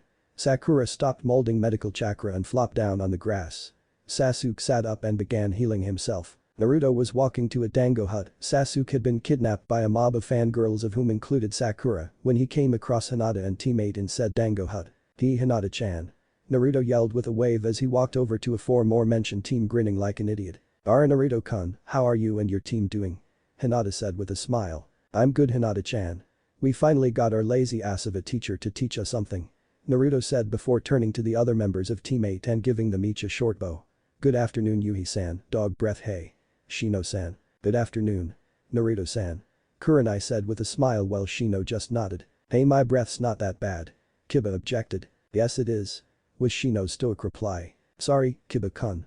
Hinata said with a smile. I think it's a part of your unique character. Kurenai said as a small rain cloud formed over Kiba's head. Barf. Akamaru finished the combo as a lightning bolt from the rain cloud hit Kiba on the head and knocked him out of his seat. Turning her attention from the sobbing Kiba and looking around, Hinata noticed something was missing. Naruto-kun. Where is your team? Kakashi went to go do whatever it is Kakashi does in his spare time, and Sasuke got kidnapped by some fangirls on our way back, so I came here to get some dango for when he gets home later tonight. Naruto said as he scratched his cheek. Bullshit. You tripped the Uchiha. You even smirked at him as he was getting dragged into the mob. No, I didn't. Don't lie to me, boy, I'm in your mind. I know everything that goes on up in here. Well, he called me Kai. Wait, what? Seriously, everything? Yes. Everything. If I ever get you out of the seal, you wouldn't tell Iro-senin about. Maybe. What about Sakura? Shino asked with a raised eyebrow. I thought I mentioned the fangirls. Naruto said, looking oddly innocent, while the members of teammate, minus Kiba, all grew sweat drops on their head. Naruto turned to give Hinata a smile, complete with Bishinen sparkles. So how's it going, Hinata? I missed you. We should get back together and spend some time together like we did in the academy. I missed you to Naruto-kun and I'd like that. Hinata said with a blush on her face. Kurenai was somewhat amused at how Naruto was completely oblivious to Hinata's crush on him. Yeah, there wasn't anyone in Konoha, besides Naruto, who didn't know about the Hyuga heiress's crush. Well, most civilians didn't like it. Many of the shinobi actually supported it, due to Naruto being the last of an extinct clan. There was even a betting pool for when Naruto finally figured it out. She personally had bet around 16. That's usually when teenagers, especially shinobi, did the dirty. In their line of work, the next mission always could be the last, and you never knew when you'd come home in a body bag. Also, it helped that she heard a rumor that was about when Hiashi's wife had gotten tired of his stoicism and jumped him. Hinata was very much like her mother. Anyway, I'll see you guys later. Naruto said as he was handed a bag of dango and left. Uchiha District, Naruto and Sasuke's house. I hate you. What? It was an accident. Bullshit. I saw you smirk at me before the fangirls dragged me away. At least Sakura got you out of there. After she spent 5 minutes drooling over me and as I was dodging the more rabid fangirls. Really? I would have thought they'd have bound and gagged you. What? I said I was sorry, okay. There will be vengeance. Maybe not today. Maybe not tomorrow. Maybe not this week. Maybe not this month. Maybe not even this year. But there will be vengeance. Sasuke said with a dark look in his eye as he finished the dango. Why don't we get started on that exercise Kakashi-sensei gave us? Naruto said as he tried to change the topic. HN. The next day, training ground 7. Alright Naruto and Sasuke, how far did you get on the leaf exercise? I know you both practiced it when you went home last night. Kakashi said, remembering that Sakura was at the hospital to help her with medical ninjutsu and would be with them around midday. Well, with clones I was able to get it down to 2 minutes. Naruto said, grinning. And how many clones did you use? Kakashi asked in a deadpan. He used 30. I'm down to 2 minutes also. Sasuke said. How did you get it so fast, Sasuke? I know Naruto used the cage bunshi. I've been using lightning jutsu in our spars for about 2 years now. My chakra was already conditioned, on top of my natural affinity, to be more lightning natured. Sasuke said with a smirk. I see. Listen Naruto Sasuke, this jutsu I'm about to teach you, it's not a blade to kill your enemies, it's a blade to protect your precious people, a blade so that those you hold dear aren't taken away from you. Promise me that you'll wield this blade not for vengeance or for glory, but to protect your precious people. Seeing the haunted look in their sensei's eyes, Naruto and Sasuke couldn't help but nod. Receiving 2 nods, Kakashi went through 3 hand seals ending on monkey before he gripped his right hand with his left. White lightning began to surge around Kakashi before gathering into his palm where it condensed and wrapped around his hand. This is the Chidori, 1000 birds, an A-rank assassination technique, my only original jutsu and what I'm going to be teaching you. Once you get Jonin rank and enough proficiency in this, then I will teach you the version of Chidori that I use. The lightning dancing around Kakashi seemed to intensify and focus, turning blue. Irakiri, lightning cutter. Seeing the shining looks that Sasuke and Naruto were giving him, he couldn't help but chuckle. I still got it. Now can either of you tell me what my chakra looked like when I used the Chidori? It was super condensed around your hand. Sasuke immediately pointed out. Correct. And what did the hand seals do? It condensed the chakra and changed the nature to lightning. It's the perfect jutsu for me. Naruto realized as his eyes light up. Thanks, Kakashi-sensei. Naruto said as he and Sasuke were already going through the hand seals and focusing their chakra. Just remember what I said about the Chidori. It's a blade to protect what you hold dear. A few weeks later, training ground 7. Kakashi stood in the middle of the training ground, both eyes uncovered and closed. There was no sign of his usual icha, and his body was tensed, both arms hanging at his sides and a kunai in one hand. Mismatched eyes snapping open, Kakashi ducked just as a giant chakra shuriken passed over his head. Turning around to parry a kunai slash, Kakashi snap kicked his duck-haired attacker back and leaped back as 2 chains smashed into where he was standing. Hearing the sound of something swishing through the air, Kakashi blocked a punch. He turned to face his now whiskered red-haired attacker before getting smacked in the face by an orange foxtail. Doing a backflip, Kakashi began to run those seals as he saw Sasuke doing the same. Raiden Gian lightning style. False darkness. They both said, finishing their hand seals at the same time as they shot streams of lightning towards each other. Being the older and more experienced shinobi, Kakashi's attack should have overpowered Sasuke, and it would have if Kakashi hadn't had to release his jutsu to avoid getting a seal placed on him.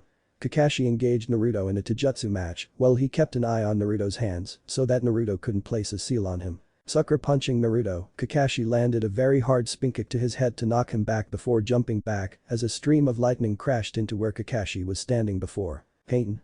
Kakakyu, fire-style grand fireball, Sasuke said, breathing out a huge fireball at the airborne Kakashi. When the fireball hit him and exploded, smoking timber fell out of the smoke, signifying a kawarimi, body replacement. Sasuke extended his senses to look for Kakashi. Sensing a presence behind him, Sasuke turned to see Kakashi right behind him. Dodging the fist aimed at his soleus plexus, Sasuke threw a punch at Kakashi's face. Dodging the arm, Kakashi snaked his arm around Sasuke's before pulling violently and dislocating his shoulder. Biting back a scream of pain, Sasuke began channeling lightning chakra to the arm that was still entwined with Kakashi's. Kakashi jerked, feeling the lightning chakra coursing throughout his system before he put a knee in Sasuke's stomach to knock him out. Seeing Sasuke slump over, Naruto couldn't help but smirk. This was the power of Anbu Captain Kakashi, rather than the pathetic loser they had fought for their final genin exam. Drawing on more of the Kyuubi's power until the one-tailed cloak formed, battle was joined. Dakase beaten up, Naruto cursed as Sakura reset the bones in his arm. You're the one who wanted to fight me at my full power.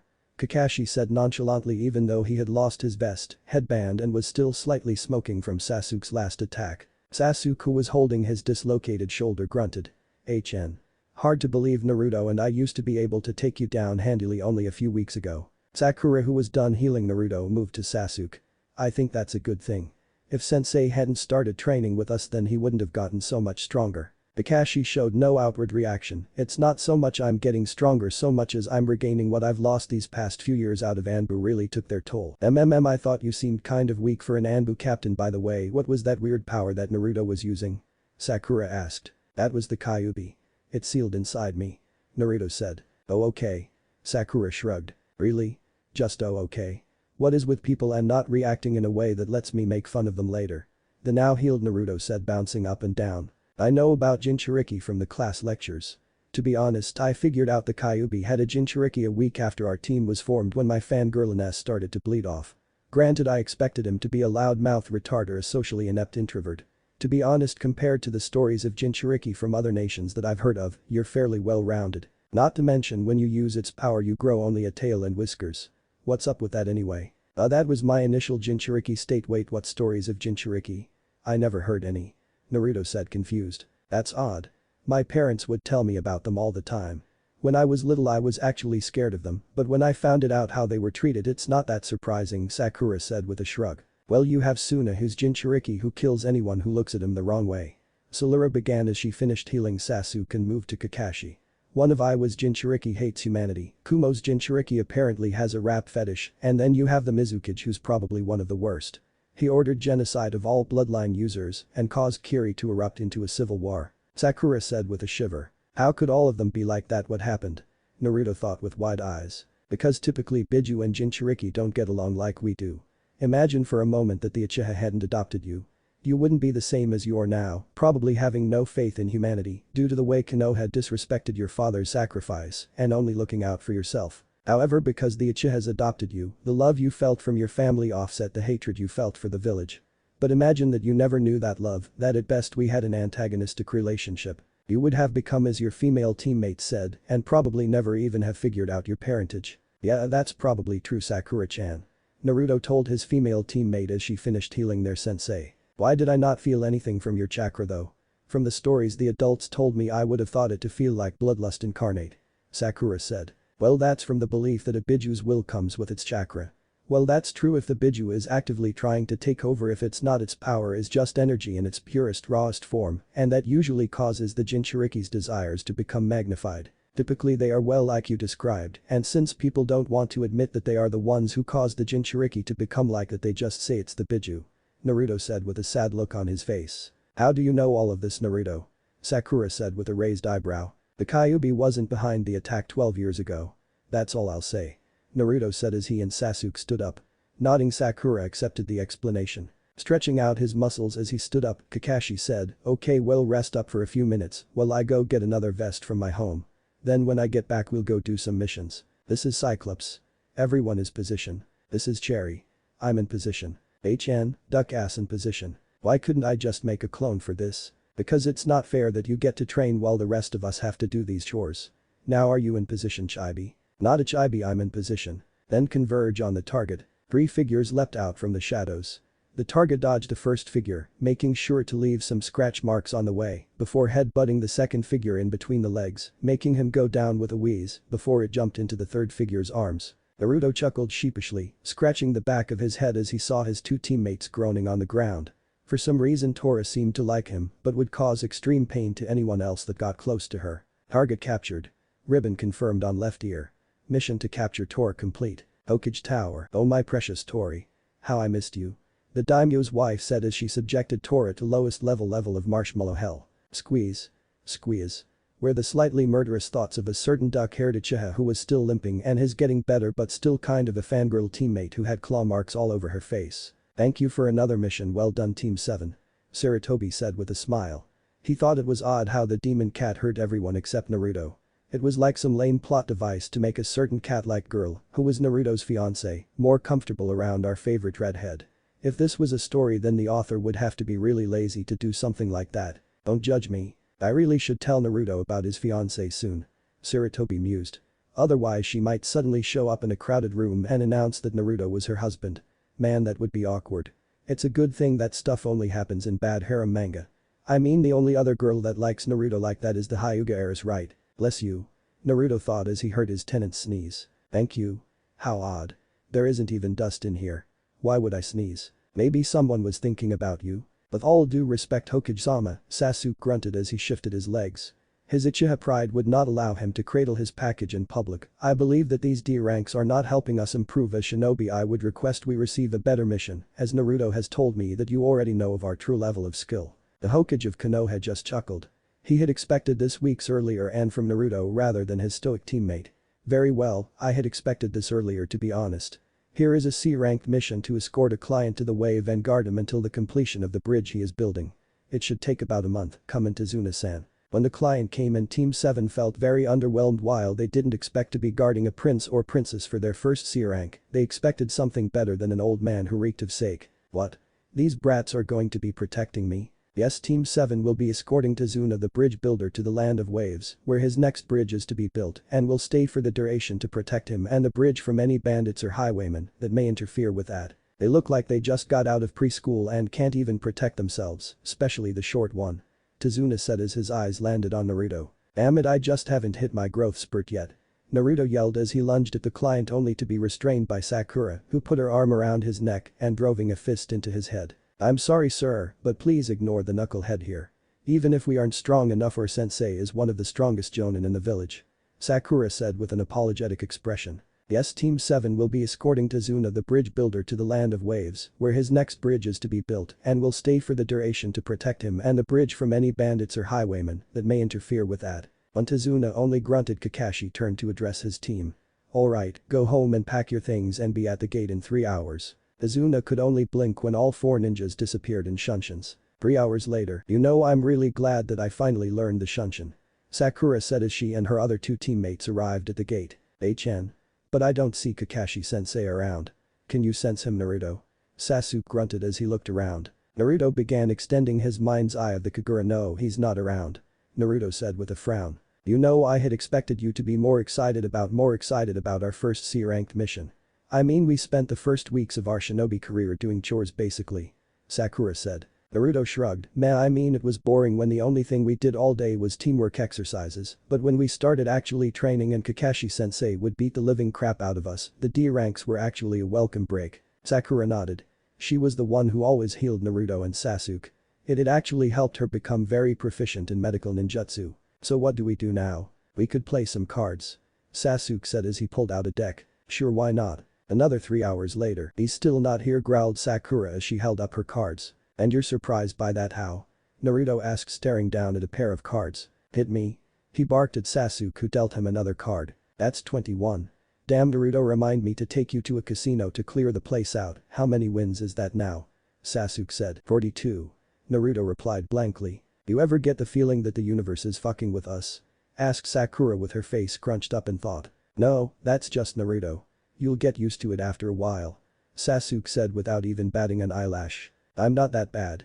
Naruto said with a whine. Sasuke just stared at Naruto. Finally Naruto caved. Okay, maybe a little. Yes. Sasuke drawled with a perfect deadpan, maybe a little. So Sakura, how's your medical ninjutsu coming along? Naruto said, trying to change the topic. It's coming along good, especially since I always have 2 willing volunteers in the mornings. Sakura said with a smile. It is convenient to have a medic to heal you when you go overboard for training. You know, even though I don't like planning for it, me and Naruto are probably going to get hurt if we are in the front line. I wonder why no one has ever thought of having a medic for every team. Meanwhile, in some backward city in the Fire Country, a blonde-haired woman sitting at a slot machine sneezed violently, causing the machine to hit 3 sevens. Someone must be talking bad about me. She mused as she collected her winnings. Back with our protagonist, we find him with another winning hand. How many wins is that now? Sakura said with a twitching eye. 69 wins. Naruto said in a perfectly flat voice. How? You get used to it after a while. Sasuke said with a shrug. After another couple winning hands, Kakashi arrived with their client. Sorry I'm late, I had to find our client and make sure he was in decent enough condition for us to begin our mission. Kakashi said with an eye smile. Confused at the wide-eyed looks that he was given by his genin, he let out a flat what? Sakura, who was the first to recover, answered. That was actually a valid excuse. Kakashi actually looked affronted at that. What? I'm not that bad, am I? Yes you are. Sakura deadpanned. Yeah, you kind of are. Naruto said, scratching the back of his head. HN. Sasuke grunted. Indeed, my eternal rival you are. A voice echoed from across the village. That was weird. Kakashi said, looking in the direction that the voice came from. So are we all ready to leave? Sakura nodded while hoisting up her backpack, while Naruto and Sasuke both held up scrolls for the kanji for storage on them. Okay, I'll take the back. Sasuke, Sakura flanked Tazuna. Naruto, keep your senses extended and take point. Let's go. Kakashi-sensei, how long until we get to wave? Naruto asked, bored out of his mind. Looking at the position of the sun, Kakashi said, we should get there before the end of the day. Nodding, Naruto kept focusing on his eyes mind of the Kagura until he felt 2 signatures on the road hiding in a puddle. Both feel about Chunin level me and Sasuke could easily take them, but we need to find out what their objective is. After the group passed the puddle, the two demon brothers rose up from the puddle. They immediately tried to wrap Kakashi in a chain but heard loud chirping before they could. Todori was all Mizu heard before he felt an arm pierce his chest, killing him instantly. Mizu. Gozu cried, seeing his brother instantly taken out. He tried to move to attack the one who killed his brother before he felt both of the tendons on his legs cut and he fell to the floor. Well, I had intended to see who their target was, but I guess just taking them out works too. Gozu heard the Jonin say almost as though he was talking about the weather. Hearing a sickening crunch that Gozu assumed was the black-haired one removing his arm from his brother's chest, he heard, "Don't worry about that, Kakashi-sensei, Naruto's got it. Sakura, cut the muscles on his arms with your chakra scalpels and bring him over here." Grunting in pain as he felt the ability to move his arms leave him, he was put up against a tree where he came face to face with a red-haired child with their eyes closed. When the kid opened them, he saw a red eye with a 4-point star marred by 4 red lines surrounding the pupil and felt something entering his mind. Kodometsukami. Distinguished heavenly gods. So what did you find, Naruto? Kakashi asked his student when he saw Gozu go glassy-eyed. They were after you, Tazuna-san. Anything you want to tell us? Naruto said, turning a glare onto the bridge builder. Wait. Why do you think they were after me? Tazuna said, panicking. Naruto frowned. Their client was deciding to be difficult. I just went into his guy's mind, Naruto said, pointing at the comatose Gozu. His brother and some guy called Zabuza are after your life. This is a B, if not A-ranked mission. Now explain or we kill you and go home. Sakura shivered, seeing the cold look in Naruto's eyes. If anything, it looked magnified by his Sharingan. Okay, I'll explain, but you have to help me. Tazuna said. Wave is under the tyrannical hold of a businessman named Gato. Kakashi decided to cut in at this point. Wait, Gato? Of Gato Shipping and Transport, that Gato, Kakashi said with wide eye. Gato was one of the richest people in the world and from the rumors a pretty vicious person to deal with. Tazuna scoffed. Yeah, that's him, the little troll. The bastard may look like a legitimate businessman, but on the inside he's a cruel criminal and dictator that controls what he has through force and money. He has a chokehold on my entire country, bleeding us dry of all of our hard-earned money, leaving us with little but poverty. Beside, this bridge I'm building is going to connect us to the mainland and break Gato's hold over our country. He knows this and will stop at nothing to kill me. He turned a pleading eye at Kakashi. Please, I know I lied, but you can't leave me or my country to this fate. I know I can't pay for it now, but as soon as our country is liberated, we can easily make the money to pay for this. We'll even pay double or triple the amount. Just please, all we want is to be free from this accursed bastard. Kakashi stared at the pleading look on Tazuna's face, thinking about what to do. Finally he nodded to himself and turned to his students. Naruto, Sasuke, Sakura. This decision is up to you. Do we stay with the mission or go back to the village? Let's do the mission. We can't let that asshole keep his hold over that country. Naruto yelled, his cold demeanor melting like snow on a hot summer day. Sasuke grunted in agreement. Yeah, as long as you can take this Zabuza guy we should be fine. Besides, I've wanted to test the Chidori in a real-life situation for a while now. Sasuke finished with a smirk. I agree as well. We haven't been training this past month for nothing. Sakura said with a smile. Speaking of which, Naruto interrupted, what do we do with this guy and his brother? Kakashi closed his eye in thought for a few seconds. I'll cut off the head of Mizu and put it in a storage scroll. Sasuke, you just got your first kill. Are you okay? Sasuke blinked as if he just realized it himself. Yeah, I'm fine. Alright, I'll cut off Mizu's head and get Gozu's too. Just give me a minute to seal them. Team 7 traveled for a few hours. Eventually they reached the shores of the Fire Country. A small boat was docked with a single man at the oars. Tazuna. The man greeted them. Thanks again for this. Tazuna bowed to the oarsman. No problem, just hurry up, I want to get there as quickly and quietly as possible. After Team 7 and Tazuna got into the boat, the oarman departed. About 30 minutes later they arrived at an abandoned building where they docked and bid farewell to the oarman. Kakashi-sensei, Naruto said with a frown. How strong are they and how long until we run into them? Kakashi said, slipping his Uchiha back into his pouch. One is high Jonin level, the other is high to mid Chunin. Naruto said, signaling his teammates to get ready. After a few more minutes of walking, Naruto created chain with a kunai at the end and threw it into a bush. Guys. When the chain retracted, it revealed a bunny impaled by a kunai. Sasuke and Sakura let themselves relax for a moment before they remembered that Naruto was a censor and immediately tensed. Get down. Kakashi yelled, grabbing Tazuna and throwing both himself and Tazuna to the ground. Seconds after Naruto, Sasuke and Sakura hit the ground, a massive spinning blade passed over everyone and embedded itself into a tree. Nearly cutting the poor tree in half, a man appeared on the handle. Well, what do we have here? A bunch of green genin out on a mission, the man chuckled darkly.